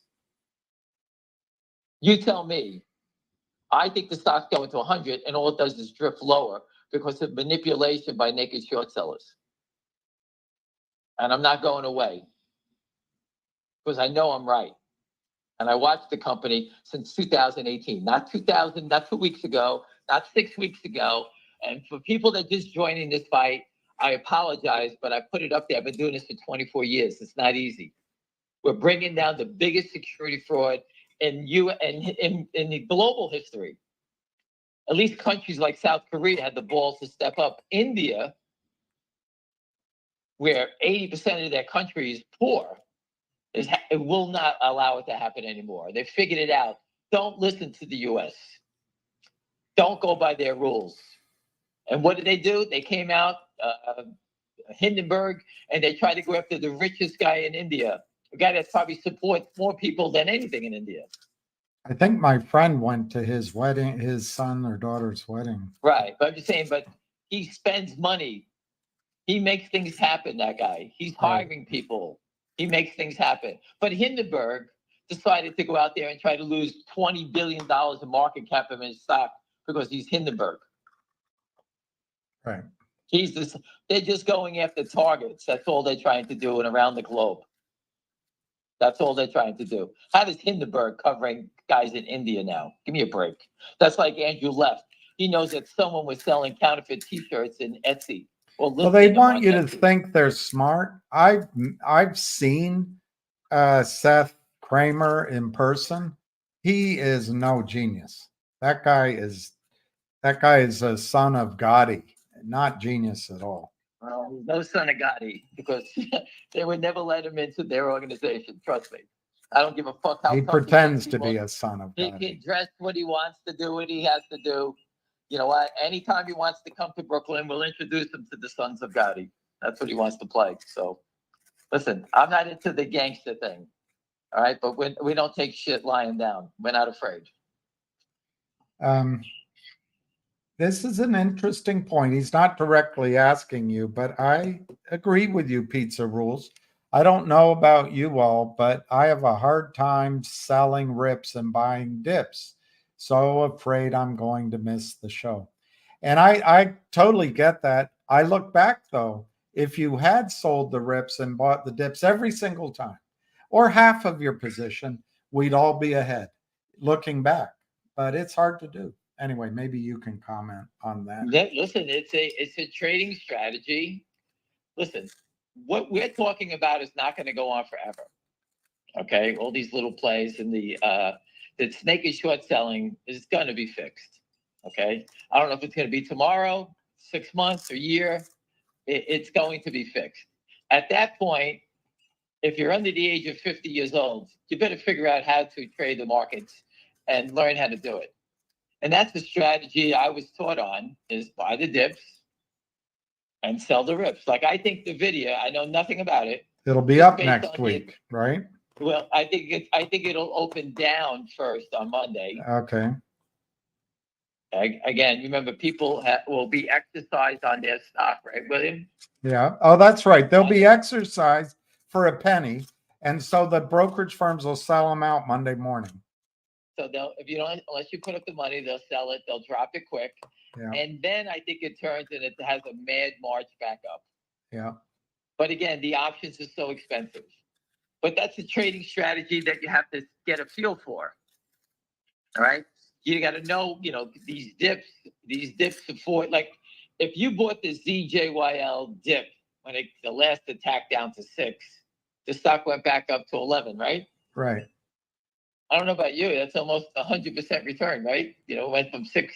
If you bought it at 6 1/4 and sold it at 10, you made yourself almost $3.75. My problem, just to go along with Pizza Rules, my problem is I start believing my own spit and I think, wow, it's going to go to 100. It's going to go to 150.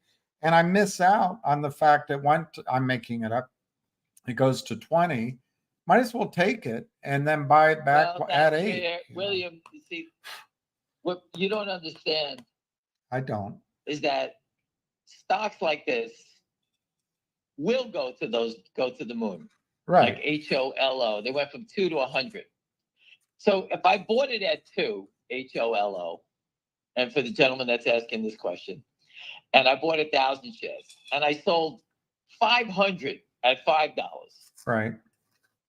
That means I own 500 shares for free, Right. and you can let it go. So I Uh, understand where you're coming from, because I've always told you to take a little off the table. you don't have to sell it all. In other words, pizza rules. You sell enough Right. to trade for free. So let's say you sold, I'm just going to use this HOLO, for example. You bought it at 2,000 shares. It's $5. You sell 500. All of a sudden, it drops back down to 3. You can step in. Instead of buying back 500, you buy 250 shares. Right. If it goes back to 2, you buy another 250 shares. So you're back in the same position. Basically, you own it for free again. You're using very little money. Right. And you leg back into the trade, ready for the next run. If it goes straight from 5 to 100, you could sell 100 at 10, 100 at 30, 100 at 60, 100 at 90, and whatever. Right. And you say, oh my God, I started at $5, but my average price on all these sales is merely maybe $35. Because you took your time and you didn't panic on the way out. And when you make a sale and you got your money off the table, I said it the other day, here's a different version of that. In Kodak, I said, I love Kodak to pull back to 475 area. It stopped going down. So if you bought it there, if I bought 1,000 shares there, it went to 534 the next day. It's only 60 cents. It's not a big monster win. I could have sold it, made 50 cents or $500, right? Right. Sold my shares, no money at risk, and said, you know what? I could buy the 7.5 calls that expire in 2 weeks for 10 cents. So if I made 500, I could buy 50 calls at 10 cents, $500 worth. And for 2 weeks, I have a free play on the profit that I made trading the stock. Yeah. So I have no money at risk. If the stock goes past $7.50 plus my 10 is 760 is my break even. Right. Because that's what I spent, $10. Right. That makes it 760. If the stock runs to 50 minus $7.60, I can make all that money for free. Right. I never have to worry about it. There's no guarantees it's going to win, but I'm guaranteeing that I'm not going to lose. Imagine having 10 trades like that. 9 of them lose. 1 of them turns into Nvidia. Which is a typical, that's a typical investment banker's ratio. You know, do 12 transactions and maybe 1 or 2 are home runs. Well, I'm trying to do it, but we're doing it for free. I'm trying to get you in positions. There's different ways you can try to wiggle your way. When a stock rips, you sell it. If it pulls back, it dips, you can buy it. Rips again, Right. you can sell it. You got 2 trades out of it. And you can say, okay, you know what? F this. I'm not going to invest anymore. I'll buy some cheap calls. Or if there are no calls, instead of owning 1,000 shares, you know what? I'll own 100 shares. At least I'm still involved. And you don't have to, this pressure that everyone on this call is just enormous, because I feel it, because everyone's sitting here and feeling that they always don't get the right trade out of this thing. You never get the right trade, by the way. You never get an A+ on your trade. Just get 60 to 70% score. All you have to understand, William, it's pretty easy. And I was with the biggest players on the street, and they always said the same thing. You never go broke making a profit. Yeah. That's it. Yeah. I don't care if it's a penny, $1, $20, whatever it may be. Just keep, I told you, Wall Street's about pennies. Keep whittling. Make 5 cents on 1,000 shares every day. All right. 1,000 shares, you do 25 cents, you make $250 for the week. Right. That's 5 cents. Yeah. 5 cents. That means you bought a stock at 5, you sold it at 505. Yeah. You can break even sometimes. You could buy it, say, I don't like it. Let me get out. Let me reevaluate it. I don't like the market. You could sell. You could buy a stock at 5, sell it at 490 because you think the market's ugly. And you can say, okay, the market's down 500. And guess what? The stock is still 490 to 5. You know what? I'll buy it back again. Now my price is 5. I lost a dime. If I sell it at 510, that means that 2 trades I did, I'm even. Right. You can re-enter, you can get out, you can re-enter. You don't have to sit there like the Statue of Liberty. The problem is when the shorts are on top of your stock, like finger motion, they just relentless, selling it down to $3, to $2.90, to $2.80, every day it's 2 cents, 10 cents, 2 cents, 10 cents. We can't just keep averaging down. We're all not, the Rockefellers or whatever you want to call it. We just can't keep buying. We don't have that much money. So at some point you got to sit there and say, okay, what am I going to do? I can't catch the bottom, but you know what? If it does run, I'm involved. That's how you got to look at it. Sometimes you just can't keep doing it. And that's but again, the company is very different, Finger Motion, than all these other companies because it's ready to turn a profit. My friend said, who's a big time IR guy, what did he say, William? When the company turns in the black, what happens? Well, yeah, he said about revenues and cash flow and then profits. The short sellers run away. It's like a cross to a vampire. They can't. There's no story anymore. There's no story. So Finger Motion has now eliminated the need for money. Right? They got 15 million in the bank. Right. That's what they need to keep turning a profit. They have all these other things that are working. Right. And as these things start to generate, they'll just generate revenue and profit. And that's where they are. They're under control, and it's a small company. There's only 24 million in the float, 54 million outstanding, and no one's selling the shares. That's right. And if you look at it, the biggest holders are from where? China. Do you think the people in China have definitely a different mentality? I don't know if you ever met a real Chinese national. When they invest, they invest. They're not running away. And the people in Finger Motion in China are the people that are helping get all these deals. They know they have gold, and they're not panicking out. That's right. But I can't, that's your business. You have to determine that. Or you can go listen to the bashes. Everybody's selling, hurry up. Everyone's backdooring the stock. This is a scam. It's a pump and dump. Remember, I put up the bashes handbook. They all do the same thing. Their job is to get you to sell. Well, and there's bashers who day trade and they're just cowards that join in. The bigger players, in my opinion, just do it every single day. They're like the snow plow, just pushing. Well, pushing. they know the regulators are not looking at them, right? Right. Of course. They have Gibson Dunn. If you look on Twitter, Gibson Dunn is a law firm, and they keep doing these regulatory updates.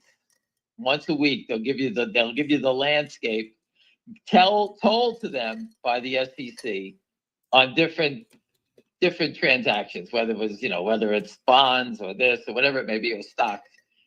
Gibson Dunn, I follow them, and you can see their updates all the time. This update this week, where are they getting the update from? The lawyers at Gibson Dunn. I think I should ask Richard Hoffman, and maybe he can send a letter, but I think Gibson Dunn is conflicted out, as they say in law, because they represent FINRA and they represent the criminals. Well, they get the scoop on all the regulatory updates straight from the regulators. There's no question about that. Yeah. So that's what that is. And they actually, they go on Twitter and they post their little stories all the time. And I'm sure that once the SEC really clamps down on naked short selling, you'll see this whole thing change in a second. And I think it's coming. Yeah. And I think the MMTLP crowd, besides the GameStop and the AMC people still screaming and yelling, I mean, this has got that. It's amazing how naked short selling has gone completely off all the newspapers, right? Yeah. Think about the press. Think how the press has fucked everybody with the political landscape. They do the same thing and trying to hide naked short I do know something about Taylor Swift every day. We know everything about Taylor Swift, right? Her father pushed a reporter in Singapore. Who cares? is Who my, cares? Why would the guy, if someone was coming close to my daughter, I'd push him too. Get out of of the way, course, right? of course. Right. But if you reporters, they think they can just run over anybody they like to, and and there's no consequences for that. But anyway, on a different note, I wanted to report about Gibson Dunn. I told you about that. You maybe lose my train of thought, William, you rat bastard. Well, you got it. What's your gut feeling for ZJYL in the short run? Like 2 My weeks, friend 2 said, weeks. absolutely, they're going to murder them. Murder who is going to murder whom? The good The guys shorts are are going to gonna get- win? And The shorts are going to get murdered. all right, all right, all right. Soon. Okay. Listen, my GDC is based on ZJYL. You don't think I want it to go? I know. Somebody's pointing out JL. I don't know what JL is, but keep it on I the don't know wall. what JL is. What happened? Oh, I see. That somebody was saying what you were describing is what happened to the AMC traders. The other gentleman thanked you very much for your thoughts. Has anyone tried to sue Hindenburg? Did anyone try to sue Hindenburg? I Yeah. don't know. Yeah. Listen, they bounce around. Carson Black, Andrew Left disappeared, right? And Hindenburg pops up, right? Yeah. They're all the same guy. The guys that are in ZJYL met with a big short seller out of out of Bermuda, I think it was. Right. And he knew about Capybara. He knew about Hindenburg. They all know each other. They're hired guns. What do you think of this? In the United States, for all you people that don't know, it's called freedom of speech. I can go on and I can piss on Jeff Easton all day. And because it's my right, I can say whatever I like. Just don't call him a man. You have to be careful don't- about the pronouns. But you can say whatever you like. Only thing difference is Capybara and these guys, when they write these stories, they have all these hedge funds attacking with it. So the stories become self-fulfilling because they are attacking at the same Exactly. time. So they make believe that their stories, the way it looks, and the attacks are so violent, their research is more powerful than a Goldman Sachs downgrade. Right. Now you tell me, would you listen to a Goldman Sachs analyst or Capybara hiding from Brazil in Abu Dhabi or Dubai, wherever he's hiding out from law enforcement? Or would you believe a Goldman Sachs analyst who's downgrading a stock based on its, channel checks or whatever hell they use to figure things out, right? But the Capybara, It's a close call. they drive stocks down. Goldman $5. Sachs it also trades their own book. But anyway, I get your point. I'm just saying that these guys, their moves are so much more violent than the Goldman Sachs report, because these guys go after it in 30 seconds because they're trying to destroy the stock as fast as possible to create the panic like you saw in the video. And I love it because the people in the video got their asses reamed. And I will stick it down their throat to every shareholder in the video until they join our fight and stand up and fight back and eliminate these attacks. Because that is not good for the stock market, what you just saw yesterday in the video. The third biggest company in the world lost 11% of their company in 30 minutes. 11% value in 30 minutes. It had to be, I think the guy said $100 billion market cap was wiped out. That happened to me with finger calls in whatever month, September, whatever. Yeah, you had 30-cent calls. 30 cents. Yeah, exactly. It's 30 cents. Yeah. These calls were wiped out from $125, 100, 95, 80, all the different strikes. Yeah. The higher it went, they got wiped out. Yeah. And they had thousands of calls. The stock traded 100 million shares, was it? I think it was some crazy number, right? Yeah, it was over 100 when I spoke to you. I don't know how it closed on the day. I'm just saying, just think about that. The money that was wiped out. Money that pension funds were in the stock in the video. maybe your pension fund, William, that was going to sell it at $1,000 and say, okay, we're going to give our clients a big bonus, or their returns are going to go from 9.2% to 13%, William. Is that's a big deal in your pension money, right? Mm-hmm. But no, we got to destroy it because we need to do a bear raid to save money. That's what you just saw. Mm-hmm. And if you don't understand this by now, then I don't know how to explain it to you. That's what we're trying to stop.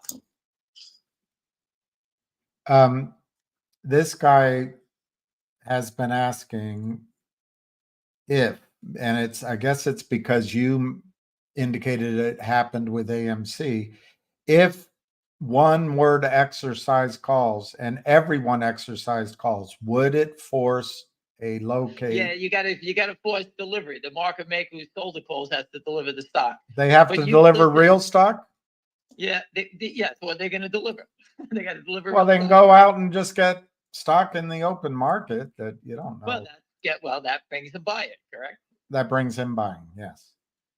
So the problem is, for the gentleman that's asking this thing, you're asking if we can actually manipulate the stock and get people to all buy, orchestrating a short squeeze.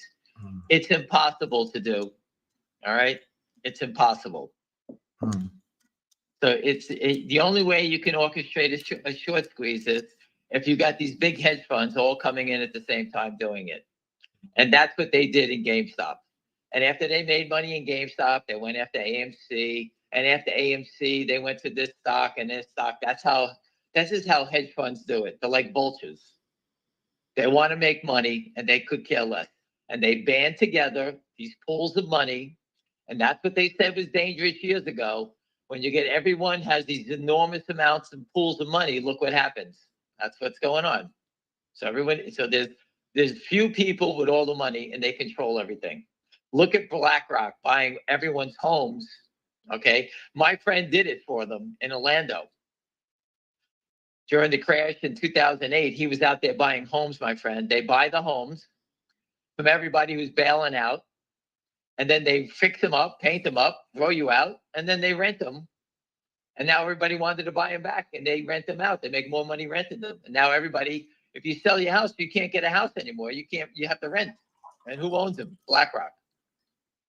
And that's where all the hedge funds went into that business now. Yeah, and now the hedge funds don't like the movie business, so they're killing the movie business. People love to go to the movies. I was brought up going to the movies, but we're not allowed to do that anymore. Instead, you got to stay in your house and watch TV. That's what they want you to do. I'm depressed. Hey, listen, I lived a good life. I've done everything possible. I feel bad for my kids, my grandkids, because they're turning this. Everything is upside down. People never leave their homes, and it's no life if you're doing that. I just don't understand it. Kids don't go out and play. They stand and look at their phones all day. And just think about finger motion for a second. And I told the CEO that he should go to these conferences, and his first thing he should do is there are 50 people in the room. Everybody take their phones and put it in a box. And tell them you won't get your phone back until after I'm done speaking. And I guarantee you, 30 people will say, I'm not giving you my phone. I need my phone. I'm going to get a call. All that nonsense. We're all addicted to your phones. Your kids are addicted to your phones. You're addicted to your phones. And for finger motion in China, everyone has to pay them to get minutes to keep their phones live. You can't, there's no money in China, so you need your phone to actually charge things. So the phone is attached to your hip, whether you like it or not, China. It's the single most important. And if you think the Chinese are doing it, what do you think we're doing? If they told you that your kids can't have a cell phone, you would have to go out because you don't have the money. You would go out and get another job just to pay for your kids' cell phone bill so you can know where your kids are and have a phone on them. Everyone's addicted. You got your phone. You can't go out. You can't go to the car without your phone. You panic. Where's my phone? Where's my phone? And finger motion is in control of this. But what's the name? Lynn Partners that doesn't read what the hell they do. They just tried to short the stock and destroy it. Since we paid off and got rid of them, now they're trapped and they can't get out of it. And that's why I say it's 210 million. And every day they sell 50, 60, 70,000 more on the light volume days. It's another 250 a week. It's $1 million a month. Just keeps going up.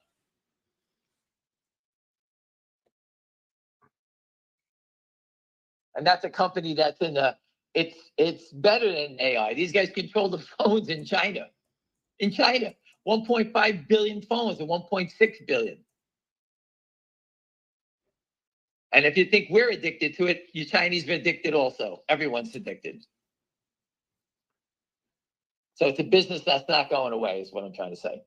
So your pilot friend says, happy Saturday from 18,000 feet, mean sea level. So I guess he's flying. I hope he's not flying. He's flying an A330, I hope. You got him so upset. The flight is now down to 12,000 feet and falling. No, just kidding. No. I'd love to talk to him because he actually, when you do fly, he sort of explains all the different things happen. I talked about the tailwinds and the winds getting behind the plane or in front of your plane. It's good to hear and understand that part of the business. Planes are very strong. But I happen to agree with you. Boeing, I'm scared to go on a Boeing. But every day there's an accident with Boeing planes. Boeing used to be the best company in the world. Maybe Coca-Cola was better, but Boeing, the best aircraft, the safest. I don't know. So just think about it. If your small company has a hiccup, one hiccup, the naked shorts destroy the company, call you a fraud. Boeing's tires are falling out of the sky. The doors are blowing off planes, and the stock's still hanging in there. All because, they decided they couldn't do the proper safety because they had to get ahead of Airbus. Well, now they're going to be in the penalty box for years. They're going to fall so far behind this French-led consortium. It's unbelievable. Kristen Shaughnessy says hi. William, I spoke with her before, and someone told me Martin Scarelli has a YouTube channel. Martin Scarelli was the gentleman that had I think the AIDS drug. He tried to raise the price on it. Oh yeah, I remember that name. Yep. He went to jail. But if you go back and look, he was accused of, in Fortune magazine, they did a great story on it, or I can post it later on, where he was naked shorting through Merrill Lynch. Merrill Lynch broker was quite upset because he said to Martin, you want to short 30 million shares of this stock. Did you borrow the shares? That's what the broker said in his testimony at Merrill Lynch. Wow. Martin Scarelli told him, yes, I borrowed the shares. The broker allowed him to sell 30 million shares without borrowing the shares. Without checking, without knowing the customer. They never asked anything. So my question to Martin Scarelli, and if he does have a YouTube channel, I'm going to try to get in there.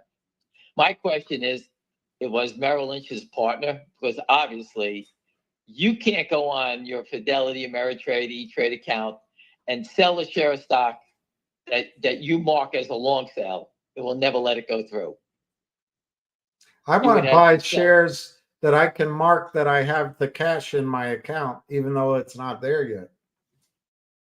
Well, again, I'm just trying to say that they won't allow you to sell a stock unless you sell it short, and they can borrow it. They will not allow you to do it. But Martin Scarelli did it. It's Oxygenes, I forgot the symbol of it. And he sold 32 million shares, but he never actually borrowed the shares. Unbelievable. How did Merrill Lynch actually let him do it? And at the end of the day, Merrill Lynch, he walked away from the trade, and Merrill Lynch had to take a loss on the stock. That sounds like a conspiracy theory. Right. So Merrill Lynch, when Merrill Lynch went to court, they threw him under the bus like we didn't do anything wrong, and they blamed him. It's their fault because they allowed him to do it. Unbelievable. So I'm going to try to get on his YouTube channel, Martin Scarelli. It's unbelievable. And if you just Google it, He naked short, Martin Scarelli naked short. You can read it. There's Fortune story. There's the CNBC story about the testimony and how he naked shorted 32 million shares of stock and he actually never borrowed them. All right. So somebody else is asking you, Aaron is. How high can this stock go? No, I'm no. They're Oh. not. They're saying in GME 2 years ago or 4 years, whatever, everyone bought out of the money calls and then exercised them to cause a run on a stock that didn't exist. So everyone bought it. You're telling me retail did that? You have no knowledge of the equity market if you think retail did that. Well, he just said everyone. I don't know who he means. Who is everyone? Is it retail or hedge funds? It doesn't say. It's hedge funds. I told you before, that was a hedge fund short squeeze. Roaring Kitty and everybody else in the stock couldn't move a dollar stock. You think you moved the stock to 500? Not a prayer. They gave you credit for it because they don't want anybody looking at the hedge funds who did it. So they were nice enough to give Roaring Kitty and everybody else the credit that you guys did this thing. We had nothing to do with it. How many people on this phone are buying 10,000 shares of a $300 stock? Or going out there and buying calls and you're exercising them. That means when the stock's 300, you had to pay $300 a share for everything you exercised. Right. Am I correct, William? Yeah. How many people are doing that? How many people doing that strategy on this phone? None. Zero. Hedge funds. It was a hedge fund short squeeze. One guy's saying, was it retail first, then hedge funds, or was it hedge funds for other reasons? No, it was hedge funds. Retail was buying it, couldn't move it, anything. It was $3.75. I did the report on it. The short position was over 250% when the stock was $3.75. Right. The hedge funds are already loaded in and we're ready to attack. Right. The retail helps out at that level, but once it moved out of the $3 to $10 range, it was off to the races.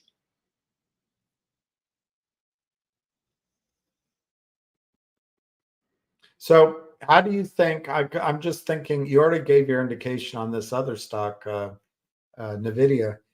Do you think ZJYL will be down Monday morning so people can maybe buy or add the positions? I didn't see the end of the day. I didn't see the end of the day. Yeah, I in the didn't. stock.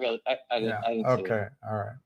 I can only base it on trading. I saw it. They were moving it down. I don't remember what the volume was. I think it was 700,000 shares, right? So what's 20 to 1 on that 700,000 shares? How many shares is that? 20,000 shares. 2 times 7 is 14. So I guess 14,000 shares. Well, wouldn't it be 140,000 shares? 20 times, because it's 20 times, not 2 times. So 2 times 7 is 14, times 10 is 140,000, I think. No, I don't think that's correct. Let me use a computer. Clear. 20 times what number? Well, it's still you got to go back what's 700,000 volume before the split? Right? All right, 700,000 divided by 20. So I was 35,000 before the split. So it's 35,000 shares? Yeah. So that's what traded, 35,000 shares. Pre-split. Yeah, pre-split. Yeah.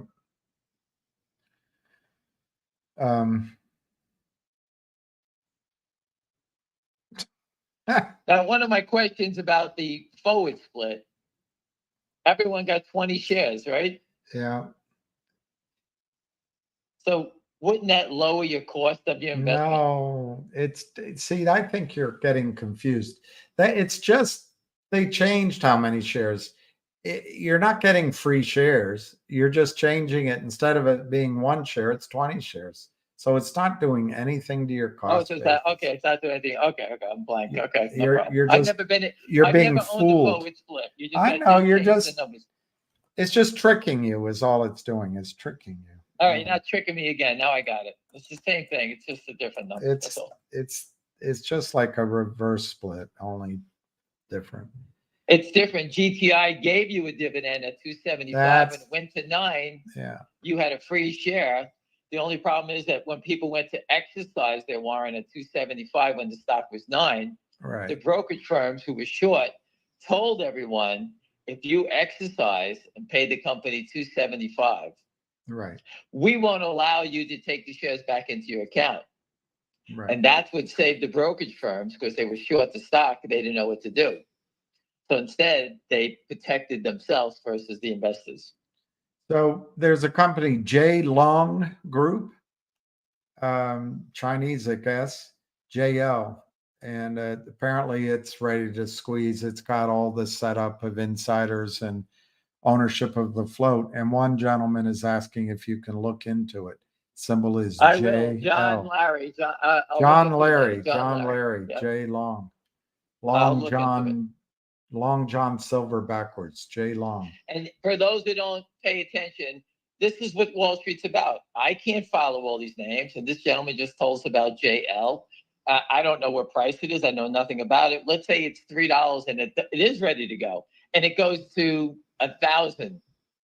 What you want to be, put it on your radar just to take a look at it. Yeah, Maybe do that's do what your he's own homework. saying. And he's pretty good at research. So just people, you get the strangest information from strange people. Put it on your radar, look at it, see if it meets your parameters, and maybe there's an opportunity here. I have no idea. But that's how we were trained on Wall Street. I have to read you this question. It's obviously a basher. It's so funny. I can't. He or she's asking. I don't want to hear. I don't care. Just should we forget that. sell ZJYL or wait for it to go up?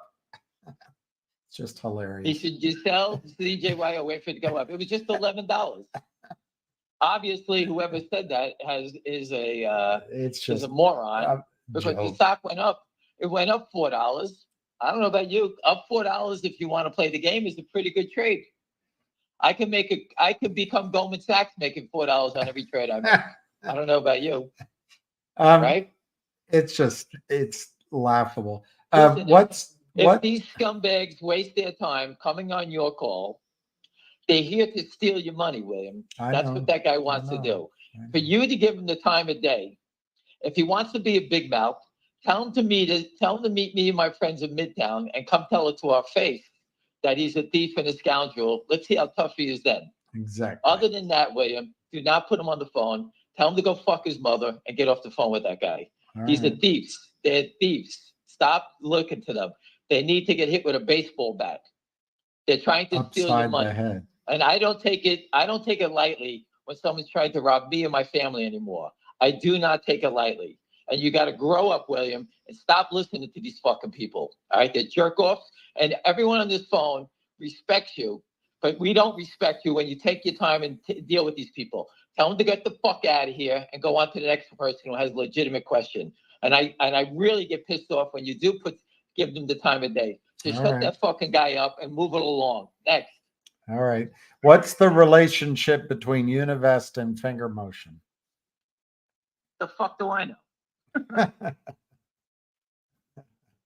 Well, obviously, they're Chinese and they know the Chinese market. And we'll see what happens, what Univest is going to do, right? Yeah. You don't think Univest is going to do something? Then don't bring them up anymore. I personally think they're going to do a lot of good things, and we'll just wait and see. All right, here's a question for only you. But it might make you mad. I don't know. What are the odds that FSU leaves the ACC? Oh, now you're hitting home. I have no 100%. idea. We're going to go to I hope we go to the Big Ten. So if there was a Big Ten fan, I hope we get to. I want to go play in Wisconsin. I want to go up to Rutgers. I want to see them play Ohio State. And, now they have teams from the West Coast, and it's pretty interesting. I like that. I would like to see that. Just to let you know, I bet $300 on the Denver Broncos to win the Super Bowl because I thought they got rid of their quarterback and they would take Jameis Winston there, my guy, to Jameis Winston to be the starting quarterback because I believe he's going to win a Super Bowl. soon as I did that, Denver Broncos traded all their wide receivers. Now they have no team. So great. So Now I know my who's he team. going to throw to? He's going to throw to you. He'll just, And I bet $300 at 100 to 1. So I'm going to get wiped. I made 30,000 on 300. And now they're getting rid of the team. I'm like, oh, great. he's just going to throw it into the end He's going to zone. throw it into the stands. That's what Throw it he's gonna do. into the stands. Prove that he can run his routes. Please don't go there. Now I got to cheer against him. Don't go there. Yeah. I guess JL IPO'd at $5, went to 22, and now is $2. So Wow.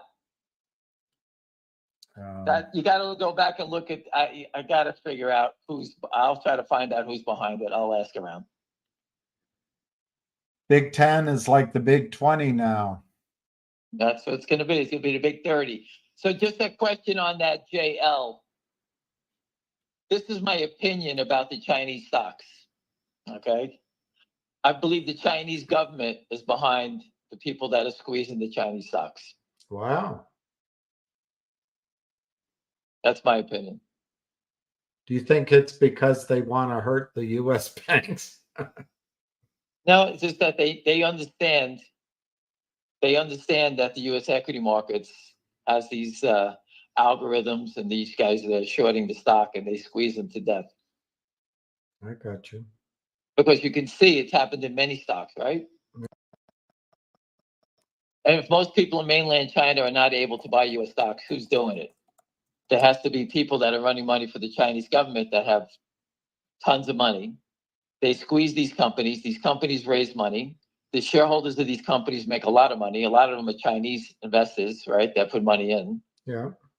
They get squeezed. They make a fortune. They go to the next one. They go to the next one. And the company now has money. They can hire employees in China. And that's what I think is going on. Yeah, it makes sense to me. And it's too bad that the U.S. hedge funds like Stevie Cohen and these other guys don't step in here and rip these guys apart like Jeff Easton. It'll take an hour to rip Jeff Easton and his friends apart and make yourself $1 billion and just go through them one at a time. But, you know, Carl Icahn, they're all full of shit, all these people, and they only care about themselves and that they should be stepping up and doing this. Your friend Robert Kepke is pointing out that guy Shefesky or whatever you just said, he bought the company that made the epinephrine pen, the EpiPen, and then he raised the price of that pen to hundreds of dollars from Oh, Martin Scarelli, yeah. Scarelli. Yeah, Martin Scarelli. Hey, but you know what? Something.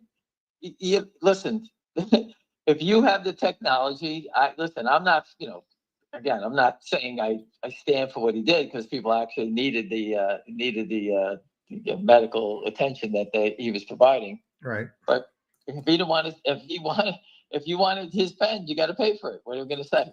You know, what are you going to do? If you go look at all the poor people, they can't get medication.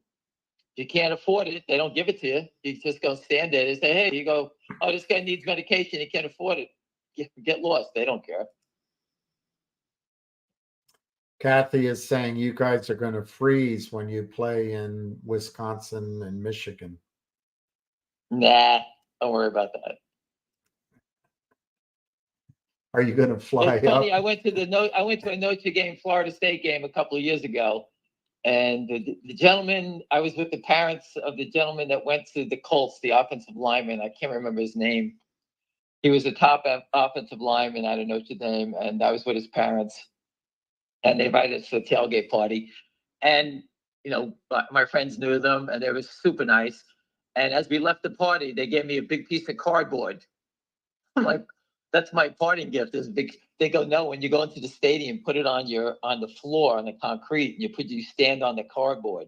Oh, and it's better And that than the won't concrete? Yeah, and it'll keep you won't get cold. I So didn't everybody know. was walking in with cardboard. So we know how to do it now. So we won't freeze in Wisconsin. Wow, I didn't know that. So that we learned the cardboard trick already. So if you ever stand in the street, just put a piece of cardboard down and you have to wait, stand on the cardboard. Yeah. Okay, 342. There's no, I don't see any, groundbreaking questions up here. So, Well, I wanted to bring to everyone's attention about Nvidia, and we all watched it, and we all got ripped off in finger motion calls by option expiration, right? The stock was firmly in the black, and they destroyed it down by option expiration. yeah. I just tried to show you that they just did it to the third biggest company in the world on option expiration and wiped out over $100 billion in money. Yeah. Market cap, profit, they just destroyed people. And if the SEC doesn't fix this subject, these naked short selling stock at reckless abandon, just keep hitting the bids. You can't stop the downward pressure when you just keep hitting the bids. So the big players, the big boys, the big naked short sellers destroyed that company, and they did it for profit, and they did it and murdered people. That's what they did. If they were short at 200, they just averaged up and just broke it down. So now their average cost is probably $700 on their short side. And that, you know what? Who knows when they're going to attack again? But they can do it to Nvidia. They can do it to any company here. And the SEC is a disgrace for allowing this to happen using the market maker exemption. They're not using the market maker exemption to fill orders. They're using it to manipulate stocks. And South Korea, India, Thailand, Pakistan, all these countries have had enough of this. And we're looking for a port to build a virtual exchange so that companies can list there. For example, let's say Finger Motion can leave the United States, list on an exchange. They don't need money.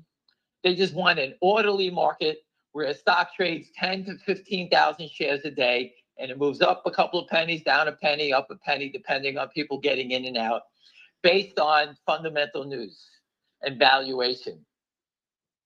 There is nothing about the stock market. It's so disconnected from anything, fundamentals in a company, doesn't make a difference. Nothing. It's all criminal operations. That's all it is. It's a casino. And the video shows you the casino is rigged. And that's what we've been saying.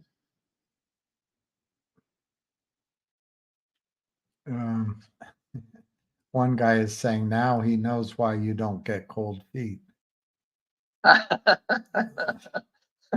got my cardboard with me. Robert says ZJYL traded 820,000 sideways after its initial drop. Yeah, they come in, then they start washing the trades at the lowest possible price. That's what they do. Yeah. They find a level. They says, "Oh, we're going to get caught. We're going to get bought in. Okay, we need to buy some stock back and deliver stock."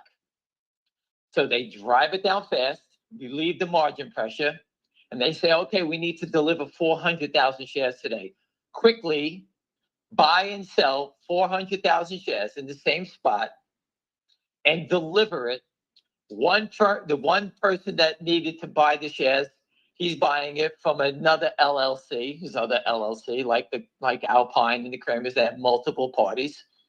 The new LLC sells it to me. I deliver it to the brokerage firm, and now I met my obligation. And now this new LLC, he's short, and they're waiting for him to get the call to deliver the stock. And I can always sell it back to him, and now I'm short again. So it just could be two people going back and forth, playing hot potato. That's what they're doing. Oh, I didn't know this. Your friend Robert, whom you met with, he forward split his company 3-for-1, and it hit a high up several thousand%. So I guess that confirms the strategy. Right. No, listen. At least I one don't time it understand worked. how. Now, if you look at it, why isn't Nvidia forward splitting their stock? Because when you do the forward split, it takes this volatility out of the stock. Yeah. This volatility, you can see it's actually great when it's going up, but it's ugly when it goes down, right? Right. If they would have forward split the stock and made it a $10 stock, it would be going up and down 50 cents. No one would give a shit anymore, right? Mm-hmm. Because it's going up and down 50 cents. Costco should be forward splitted. Home Depot, all these companies, UNH, Caterpillar, all these companies should be forward splitted. How come they're not doing it? It used to be a big thing because that makes the stocks more affordable for people to buy. Who's out there buying Nvidia? What are you buying? 2 shares, 3 shares, 10 shares? You can't buy these stocks. Who's buying them? No one can buy them. I don't know. JL apparently is declaring a 19-cent special dividend on Tuesday. Does a special dividend trap the shorts? Is the question. When you pay money, they just honor the money. They sell your stock and give you your own money back. Mm-hmm. Mm-hmm. I don't think that's I don't know who. I don't understand. I have to know what the hell they're doing. I know nothing about it. But I've always said that paying cash is it's just another way for these guys to use your own stock and sell it and deliver you the money. Mm-hmm. It hurts, but they just sell you stock. That's all they're doing. If they knocked it down from $25 to $2, they got $23 in their pocket, right? What's the give you 19 cents? They don't give a shit. Right. Right? They don't care. I would have given you $1, not 20 cents. I would have given you $1 instead of 19 cents.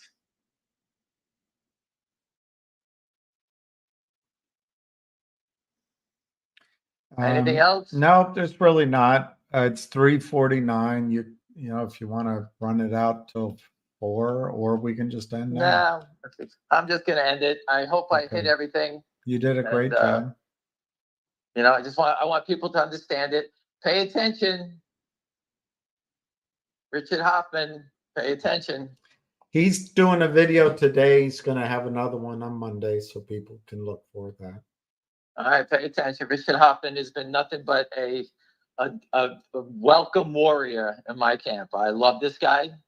He came out of nowhere. He's an attorney. He's smart as shit. And he's hilarious. And he's the worst joke teller ever. After listening to his jokes, I have to go listen to Rodney Dangerfield just to get back on track to see what a real comedian is. See what a real joke is. See what a real joke. I was listening. He said the other day, he goes, my parents took me back to the zoo and they thanked me for bringing me back. The zookeeper thanked them for bringing him back. He said he came home one night, he saw a guy jogging and he was naked. I asked him, why are you naked? Because you're coming home. He had a parrot. The parrot always yelled when he came home, out the window, out the window. My wife and I decided to give up smoking except after sex. I've had the same pack since 1970. But the problem is she's up to 2 packs a day. You go through those jokes so quick. And he goes quick. He goes quickly, yeah. I watch my son always puts comedians on and they just tell these stories. Don't get me wrong, they're funny. But Rodney Dangerfield just told jokes after joke after joke. There's very few people that tell jokes anymore. Anyway. All right, listen, All right. I'll let you go. Have a great weekend, and we'll be back at the battlefield. I told you, we're not going away. We don't quit. I've been doing this for 24 years. There's ups, there's downs, there's rounds. At the end of the day, we're going to get them.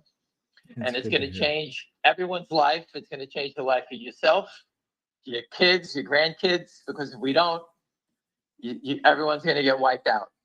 If one of these works, I think there'll be follow-on after follow-on after follow-on. So don't give up hope. I'm not giving up hope. I'm here for you. All right? All right. Thanks, Sam. Have a great weekend. Thank you. Same to you, bud. Call ended. All right. I am going to end unless there's questions because it's been a long call. Been a long time, been a long, lonely, lonely, lonely time. And I hope they ban not legal advice, his jokes in California. I want to go get some dog food for my dog before the store closes. And it's Saturday, so I'm not sure if it closes at 4. Probably not, but it might close at 5.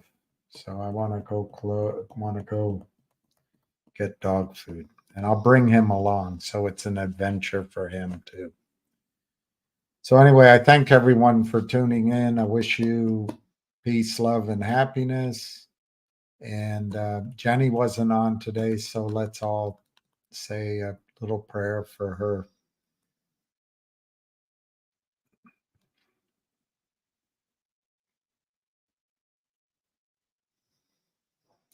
Say a little prayer for her for strength and healing. And my